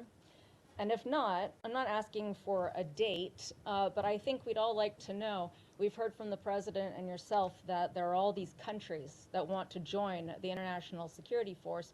When will they deploy? Are we talking in the next year, in the next couple of years? And is there a certain amount of time that could pass at which point the administration, without an ISF, at which point the administration would green light or will green light Israel to resume its war? The way to answer that question is this way. No one is arguing that the status quo is sustainable in the long term nor desirable.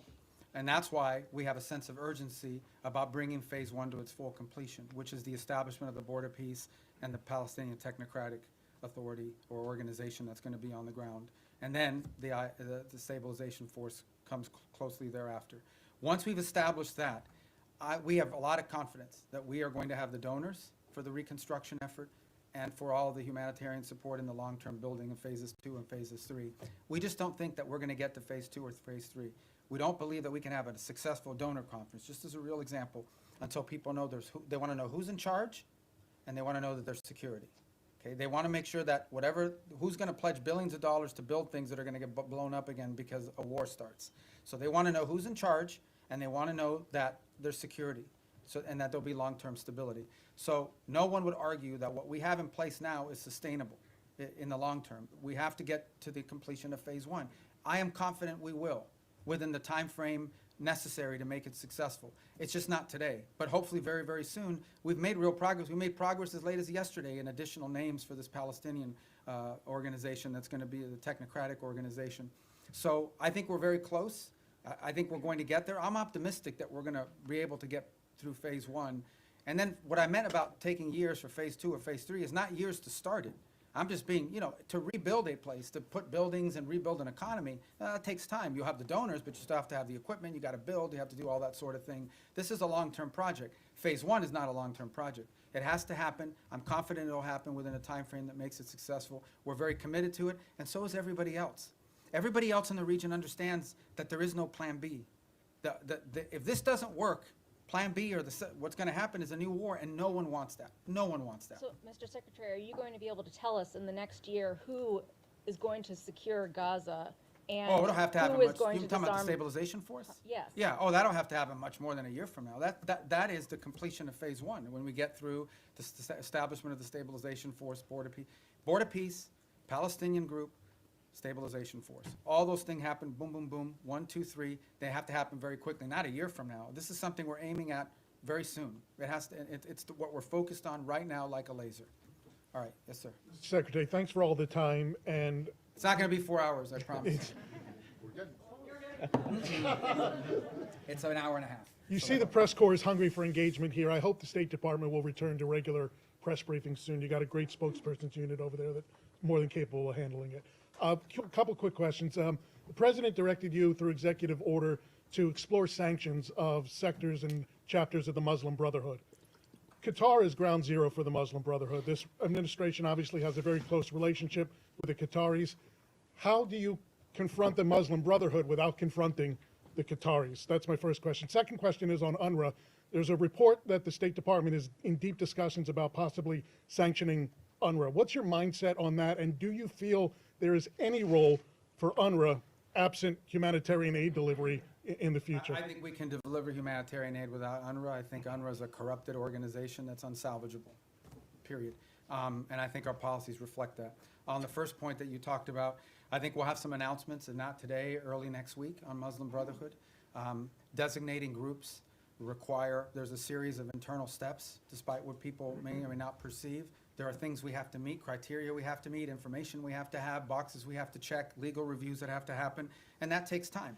So, but I think there'll be announcements very soon on that, probably as early, if not today, early this next week. Do you expect pushback from the Qataris? Well, I'm not going to comment on which segments of the Muslim Brotherhood. As you know, there are different chapters, for lack of a better term, and individuals spread throughout the world. But the President's issued his executive order, and we're working through the execution of it. And we'll get to what we need to get to. A lot of this obviously depends, from a legal review standpoint. You have to have certain information that you can cite in order to justify the designation. So we're working through that. We'll have some announcements next week, and they won't be the last announcements that we have. Yes, sir. Yeah, Mr. Secretary, thank you for doing this today. This conversation between my colleagues and yourself paints a seemingly chaotic and hostile world at times. So very simply and generally put, what do you believe is the biggest threat facing the United States today? I don't know we live in a world where we have a single threat that we can identify. I think there are multiple things that you look, both short-term and long-term.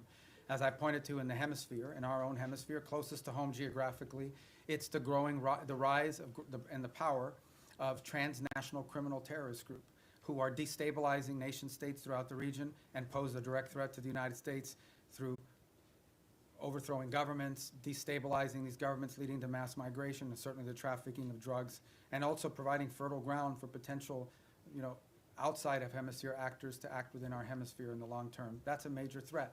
I think we face some challenges. And now we know the United States industrial base, the United States supply chains become dangerously dependent on other countries for many of the things that are elemental and critical to our, not just sustaining what we have, but building the economy of the 21st century. And so building up our industrial base and diversifying our supply chains are a critical threat that the United States needs to confront. I think related to that, not directly related to the Department of State, but somewhat related to the United States, is building up our defense industrial base as well. One of the challenges that we face, and so does much of the world, certainly in the West, is the ability to build weaponry at a scale and scope necessary, not just to deal with the threats of today, but to innovate and develop those tomorrow. It simply just takes too long to build up defense articles, get them to market, in a timely fashion. And not only do we complain about that, but we have allies who want to buy things from us that we just haven't been able to produce fast enough. And so the president's made that a priority to confront. I think beyond that, I think you would argue that in the big picture, long term, we have to understand that the United States has interests in every part of the world that are related to these two threats. In the case of Africa, we see countries that have extraordinary opportunity to develop economically, the youngest population in the world, and the United States wants to have relationships, both commercial and personal, with many of these nations as they emerge in their own right into an era of prosperity. We want to be there to help assist in that if possible. We want to make sure that American interests are taken into account. Unfortunately, there are many countries around the world that in the past have had to rely on predatory practices of other countries to receive stability, to receive funds necessary to build infrastructure or what have you. We want to make sure that American businesses are at the table offering alternatives, be it in telecommunication, be it in artificial intelligence and technology, be it in basic infrastructure. So there's a lot of things to uncover and unpack, and I think in the long term as well. And I think our national security strategy reflects a lot of this. So I wish we lived in a world where we had one major threat. Many of these are interrelated. Yes, sir. Thank you, Mr. Secretary. I was going to ask my questions in Calibri, but since you do not Wow. communicate that I in that speak Times New anymore, Roman, I so- am. I'm going to ask in Times New Roman instead. Sorry about the Dolphins. That's all right. I know that you don't want to predict anything, but whether you're at these meetings in Miami, obviously not today, but maybe tomorrow, do you think there's any chance of having some kind of announceable progress before New Year? In other words, are we going to be working on New Year's Eve? We might be, if it's necessary and productive. You know, we're going to work as long as it takes. Okay. And by the way, these are the meetings you know about, but there's talks going on every single day. There was a meeting earlier this week in Berlin. There's phone calls every day. There's phone calls every day, be it with my counterparts that are national security advisors, or my counterparts that are foreign ministers, or what Steve is engaged in, or what Jared's been engaged in, or what even at the diplomatic level, some of, you know, there are days where it's Matt Whitaker, over our ambassador to NATO, that's involved in a conversation, or one of our ambassadors, one of the nation states that are relaying back a conversation or involved in one. So there's work happening every day, all the time, probably around the clock. Not just on Ukraine, but on all these other things. Okay. And then So, just but sec- these are the meetings you know about, and everybody kind of focuses on them as big events, but there's work happening all the time that lead up to those meetings and follow those meetings. As far as predicting a timeline, look, I'm not going to do that. This is a difficult task. It's an important one. We're focused on it. We want to get there as soon as possible. Okay, so and then obviously Gaza and Ukraine are still works in progress, but of the peace agreements that have been reached so far, two of them are in obvious trouble, right? You know, obviously which ones they are: Cambodia, Thailand, DRC, Rwanda. In retrospect, and I know that work is being done to try and resuscitate these, but in retrospect, do you think that the administration, the president, but also others, declared victory on these No, too early? I mean, this fighting, for example, with Thailand and Cambodia did stop. Both sides have made commitments in writing that they signed. Those commitments today are not being kept as a result of both sides claim grievances against one another. And so the work now is to bring them back to the table. The ASEAN ministers will be meeting on Monday. I had a call yesterday with my Thai counterpart and intend to do the same, and we've been involved, the president, in conversations this weekend. And our hope is between now and Monday to work to bring everybody back to compliance with the agreements that were made. In the case of the DRC and Rwanda, we have signed commitments from both sides. Those commitments are not being met. But at least we have the signed commitments. We now can hold people to something, and we can push them. And in that case, by the way, for example, in the case of Rwanda DRC, as a good example, not only have we been engaged, but we have asked our friends on the Hill, both Republicans and Democrats, to also engage in conversations of their own with these leaders so they understand this is a bipartisan, you know, multi-branch of government interest in this topic. But the good news about both of those is we have signed agreements. At least we have something we can push them towards compliance on. But as I said, in many of these cases with peace, you sign a peace deal, there's compliance, something happens, they fall out of compliance, you got to bring them back, you got to try to push. But at least instead of negotiating something new, you're simply trying to now push people back to compliance with what they already agreed on. So I think these were achievements. In the case of Cambodia and Thailand, it actually did stop fighting. It has now restarted, and we are working hard to push everybody back to compliance. And we are cautiously optimistic that we can get there by Monday or Tuesday of next week. We're hopeful. But there's more work to be done to that point. All right. Thank you. Mr. Secretary, you've said, including here today, that Maduro doesn't honor deals. How can the U.S. achieve the goal that you're describing of stopping the drug traffickers and the terrorists without Maduro leaving, number one. And number two, a topic that hasn't been asked about yet. State Department officials have recently met with visiting AFD officials from Germany, and we're hearing from AFD members as well as analysts who see the national security strategy as an effort by the administration to endorse the AFD. Can you share anything about the views of your views or the views of the administration on the AFD in Yeah, Germany? I mean, on the case of Venezuela, I mean, I've answered it repeatedly now. I can only tell you our national interest is ending the flow of drugs towards the United States and these terrorist activities that are occurring that include cooperation with these gangs. Beyond that, I'm not going to speculate on what leads us to that outcome, other than to say that we're very committed to reaching that outcome. We meet with a broad array of political actors in multiple countries all over the world. They come, they visit the United States. We want to know who they are. We want to meet with them. We want to hear them out. As I told you, we have a president who generally does not view meeting anyone as a concession.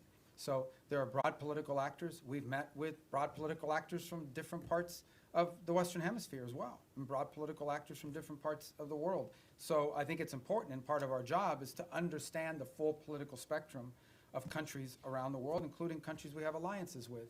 I would say that many of our allied countries, they meet with Democrats and Republicans, and sometimes libertarians or whoever. I mean, political figures that travel overseas, they also have meetings with them. So part of the job of the State Department is to inform the administration about sort of the internal political dynamics of the countries that we have alliances and partnerships with. Because in the end, we don't know what the outcomes of elections are, but understanding that the internal political climate of individual countries is a key part of determining how we approach and pursue public policy in partnership with them. And that's why, you know, we've had recent elections here in the Western Hemisphere, and we've met with multiple people that are running. Meeting with them does not mean we're endorsing them for president of Bolivia or president of Chile, but we do want to know who these people are and what they're about and what they're thinking, because it informs our work. And by the way, so, you know, we do that from the embassy as well. I mean, we get a lot of the cables I have is a meeting they met with someone who's going to run for president in 2 years. That doesn't mean we're endorsing the person, but we should probably know a little bit about them in case they win. And even if they don't win, if their party has votes in the parliament or votes in their legislative branch, that's an important factor to consider. Yes. Thank you. Some key European and regional allies say they're limiting intelligence sharing with the United States because they're worried that the boat strikes violate international law and they don't want to be involved. Doesn't that strain these relations with key partners that you say you need in order to do these broader security efforts in the region? No.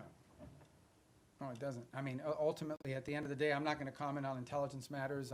Look, every day I read stuff that's just not true. Every day. I'm not telling you guys are being, but you guys are being lied to sometimes. Like, sources will come to you and tell you things. Just because they have a government email doesn't mean they know what they're saying.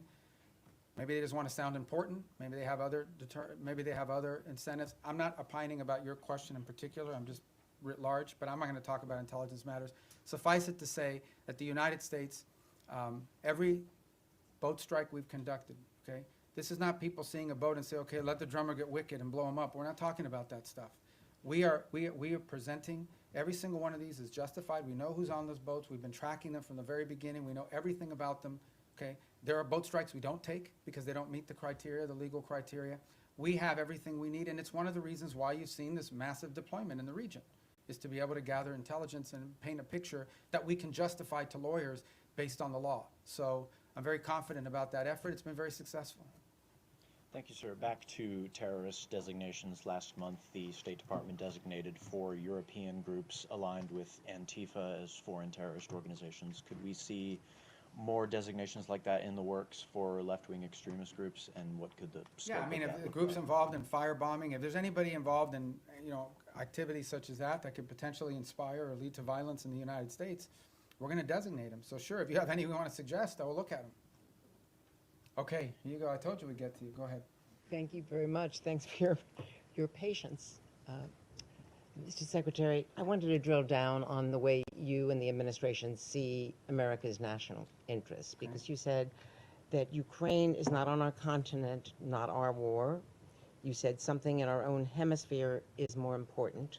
So this involves both our commitment to the negotiations in Ukraine, which the President is passionately committed to for ending the rising numbers of deaths, he says. Russian President Putin told my colleague, Kira Simmons, today at the news conference in Moscow, "We do not consider ourselves responsible for the loss of life because it was not us who started this war. Does the administration, does the present you, the administration, believe that Putin was not the aggressor here? And if so, how can you reach an agreement between two parties when the aggressor will not acknowledge that he invaded a sovereign Yeah, country? Let me, if I just may follow.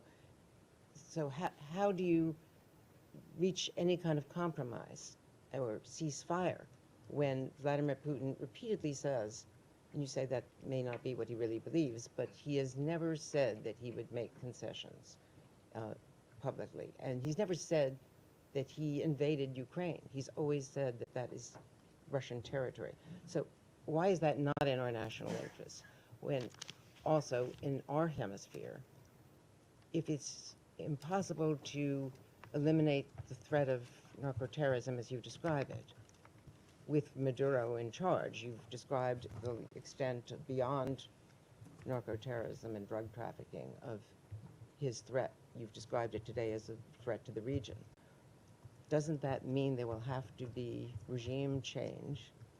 And is it in America's national interest to get involved in regime change in our hemisphere, given what's happened before? And why is Maduro this overriding, I mean, he is an overriding threat by all acknowledgement, but why is the former president of Honduras not a regional threat, who was personally involved in, hundreds of tons? All right. So let me take the second one for the first one. On the president of Honduras, I'm not involved in the pardon process, which is what that was. He's no longer in office. So that might be. He was in a U.S. prison. No, I understand, but I can't comment on our pardons process because that's not an area that I have many jobs, but that ain't one of them. So I'm not hiding from it. I'm just telling you I don't know. I can't give you an informed answer on that because I was just involved in that process. As far as the question of Maduro and his impediment, look, I've just made the observation that it's hard to make a deal with someone. Everybody says we should go to negotiation. All I'm observing, I'm just saying all I'm observing is he's never kept any of the deals he's made in the past, which makes it difficult to consider making one in the future. Beyond that, I'm not going to speculate about what might or may not happen. Ultimately, I can tell you what our goals are and what our interests are, and that's how we've defined them. Well, in Now, 2019, didn't he get bailed out by Cuban military, Cuban intelligence, outside forces? And so ultimately, with this blockade, is this partly, yes, Maduro, but partly to get at Cuba and Iran and the recipients of his sanctioned oil? This action on the boats, these are sanctioned, but these are enforcement actions. That's what they are. They are existing sanctions, and therefore 80% of their oil is shipped through ghost fleets. Okay, so we understand what we're talking about here. We are talking about boats that are basically privateers, okay, that are flying under false flags, that turn off the transponders, that spoof their true location. They are hired to evade sanctions. We are simply enforcing sanctions. Every one of these has a court order attached to it. We go to a judge, the judge issues the warrant, we're executing. These are enforcement actions. That the fact that they happen to impact a terrorist regime, is a good thing, but they are enforcement actions, and we are conducting enforcement actions. On the case of Ukraine, no one has said that Ukraine is a zero in terms of our national interests. We have sold them billions of dollars worth of weaponry. We've provided them in previous billions of dollars worth of weaponry. We continue to provide them intelligence support. And we have sanctioned. The president has sanctioned the Russian Federation. He issued oil sanctions. All the oil sanctions everybody wanted him to do, he did them. He did them a month and a half ago.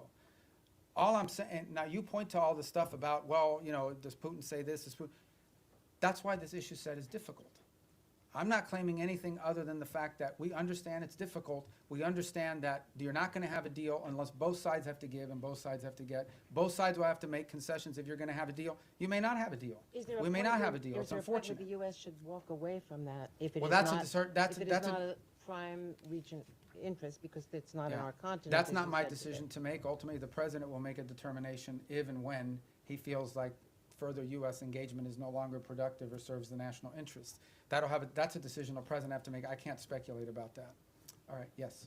Mr. Secretary, a question for you on Venezuela and then quickly on Ukraine. You mentioned Maduro was not the only one indicted by the United States in the Southern District.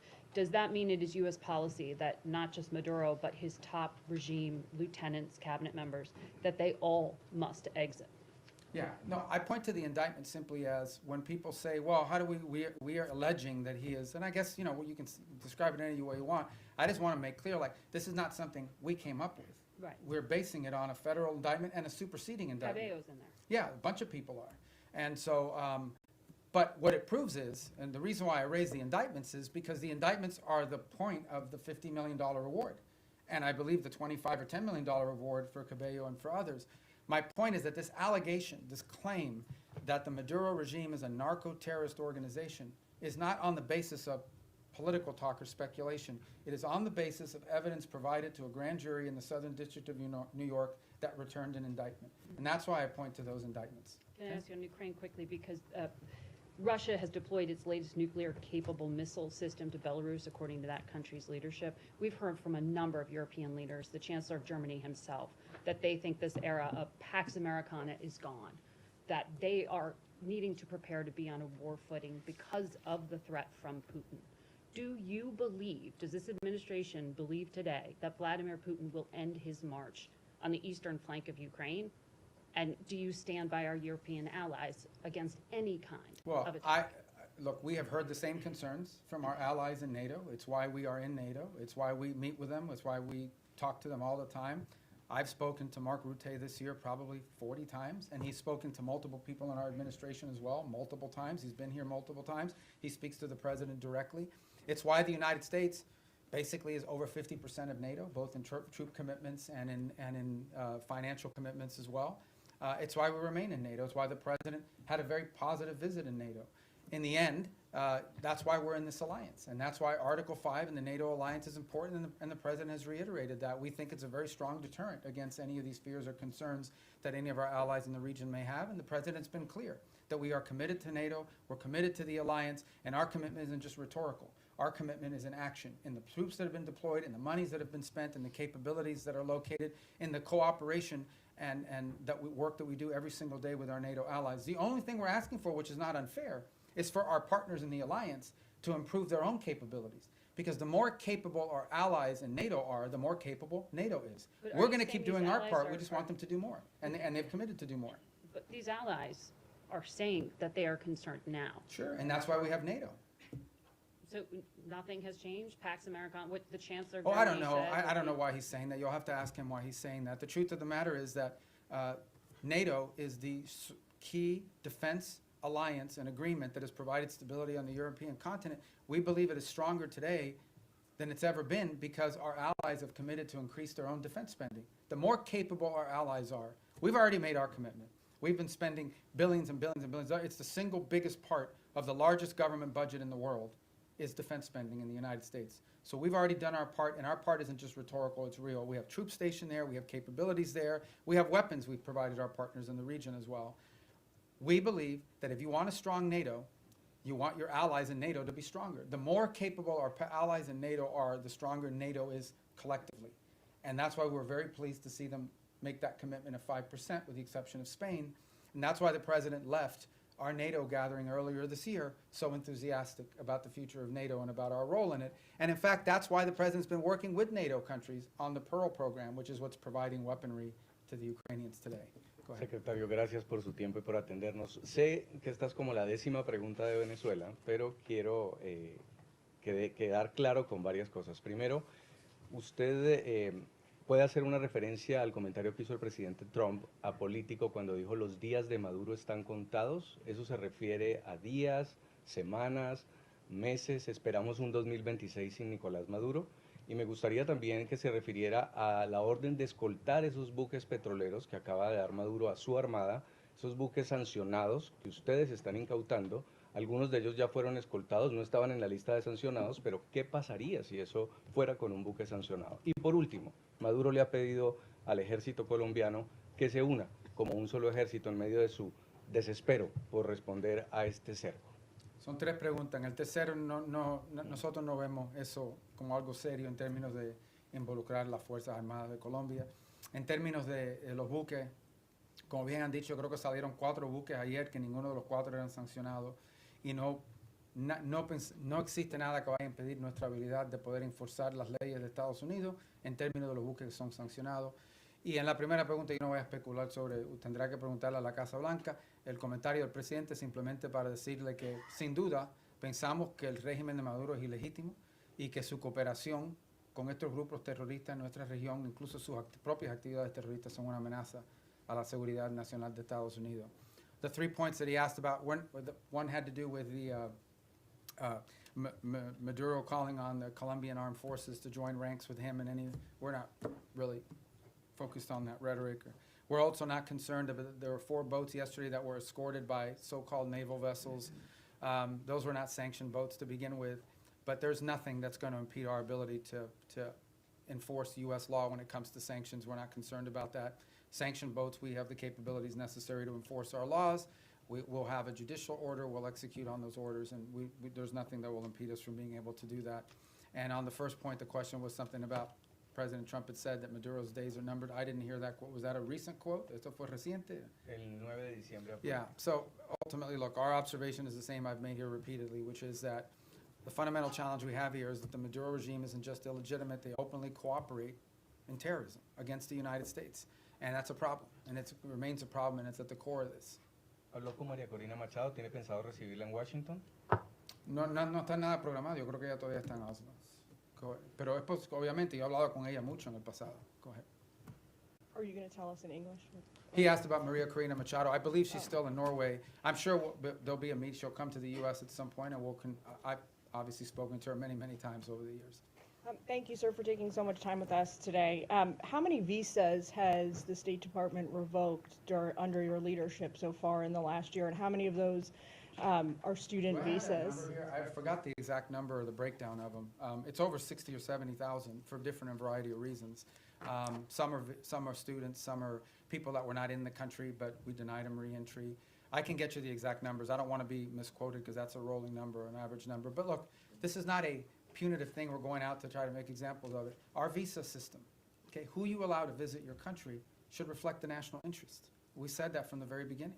It was one of the directives that we got from the president. It's one of the things he ran on.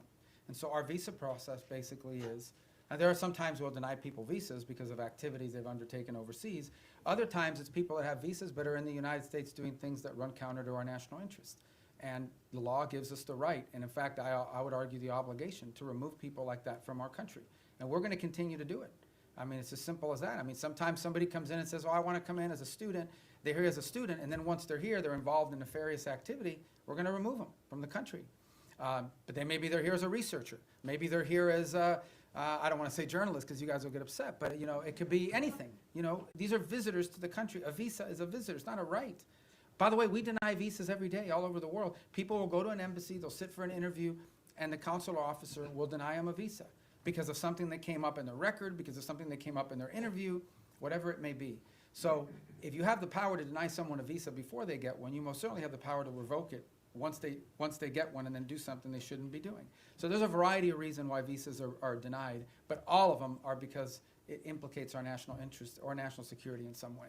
You began the briefing by talking about your confirmation hearing, and one of the core commitments or goals you set for yourself in that hearing was to rid the State Department of anti-Semitism and what the president calls DEI ideology. When you look back at the last year, have you done that, sir? Have we done what? I'm sorry.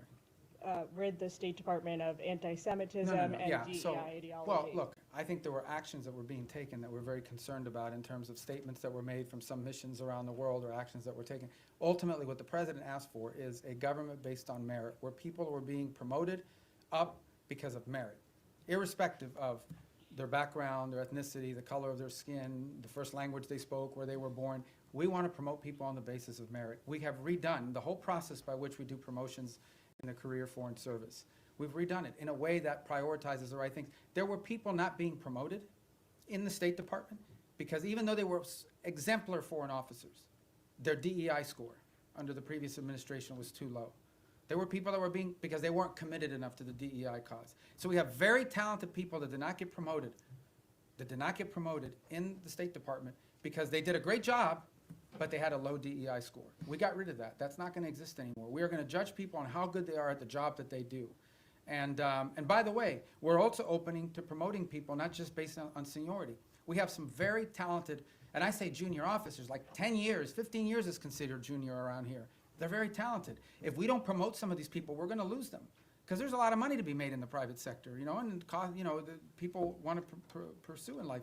If people don't see upward mobility where they work, if they don't see the opportunity that by working hard and being successful, I'm going to be able to get ahead, they think they're reading roadblocks, they may leave and go work for another agency or outside of government. So we want to promote good people on the basis of merit. And I do think we have made changes. In fact, I just today approved a list of foreign service promotions for the president to submit to Congress, and it's on that new basis. So I'm really happy with that program. And look, we'll tinker with it, we'll improve it as time goes on, but we thought it was critically important that people be promoted on the basis of merit and skill, and not on all these other things, and certainly not on a DEI score.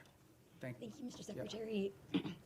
Given that the Brown University and MIT shooter entered the U.S. with a diversity visa and Secretary Noem has since paused the program, is the State Department looking into considering pursuing permanent changes to the green card system, like changes to eligibility rules? Well, I haven't had a chance to talk to her. I know they suspended that program because they want this. And the reason why you suspend this program is not because you argue everybody who came in under that visa is a bad person and is going to shoot a place up.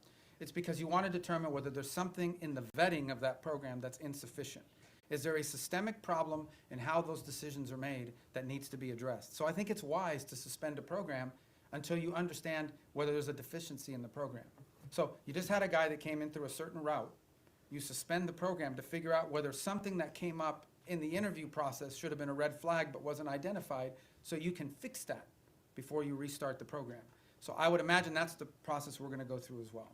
Okay, yes, sir. Thanks, Mr. Secretary. Thanks for all your time here today. An issue I believe is close to your heart, Cuba. Is it the policy of the United States to seek regime change in Havana? And should we see the developments that are going on right now with Venezuela, the U.S. policies, as part of an effort to bring down the communist government? Yeah, And if I may briefly, do you stand by your statement earlier this year that nobody has died from U.S. aid cuts? On your first point, I think it's not just a policy of this administration. I think every administration would love to see a different type of situation in Cuba. Cuba's a disaster. It's a disaster. It's not just because they're Marxists and because they're terrorists. They're incompetent. These are incompetent people, and they've destroyed that country. On the second point, I'm very proud of the changes we've made in foreign aid. Just yesterday, the day before, we are, I think before the end of this year, going to enter into over 50 compacts, health compacts with different countries around the world. Understand the way this used to work. We used to go to a country and say, we're going to give you a bunch of money for your healthcare programs. And then we would go out and hire some NGO in Northern Virginia or whatever. They would take their 60% cut off the top for administrative aid. They would take another 20%. Before you knew it, just a portion of that money was even reaching these countries. In many cases, many of those countries, it is true. I heard somebody whisper that's not true. It is true. And many of these countries, the governments didn't even know how much money was being spent. We are now entering into government-to-government compacts with these governments. And the compacts are the following. Not only are they provided assistance, but they are being provided a plan to build up their own self-sustainment and their own abilities internally. So that in the long term, these countries need less aid because they can now do it for themselves. Some countries may take 5 years, some countries may take longer, but we're very proud of that, and the countries are very excited about that. I'm also very excited about humanitarian aid. It's interesting, nobody, you guys didn't pay a lot of attention to this, but this happened. In Jamaica, got hit by this hurricane. And everybody, I saw some articles, oh, this is going to be a disaster, the U.S. humanitarian response is not going to be good. It was excellent. Perhaps one of the best humanitarian responses in recent memory in terms of what we were able to bring very quickly to bear in assistance to them, led by our embassy, but also led by the region. And by the way, it was also very helpful that we had a lot of military assets in the region that were able to assist in that as well. We recently had an event in Sri Lanka. Again, we were able to very quickly provide assistance, the assistance they needed. So we're very, it's still a work in progress. We're still building this out. But I think in the big picture and in the long term, when people look back at this, they're going to say that we redid foreign aid in a way that actually delivered aid more effectively and in a way that furthered our national interests, both.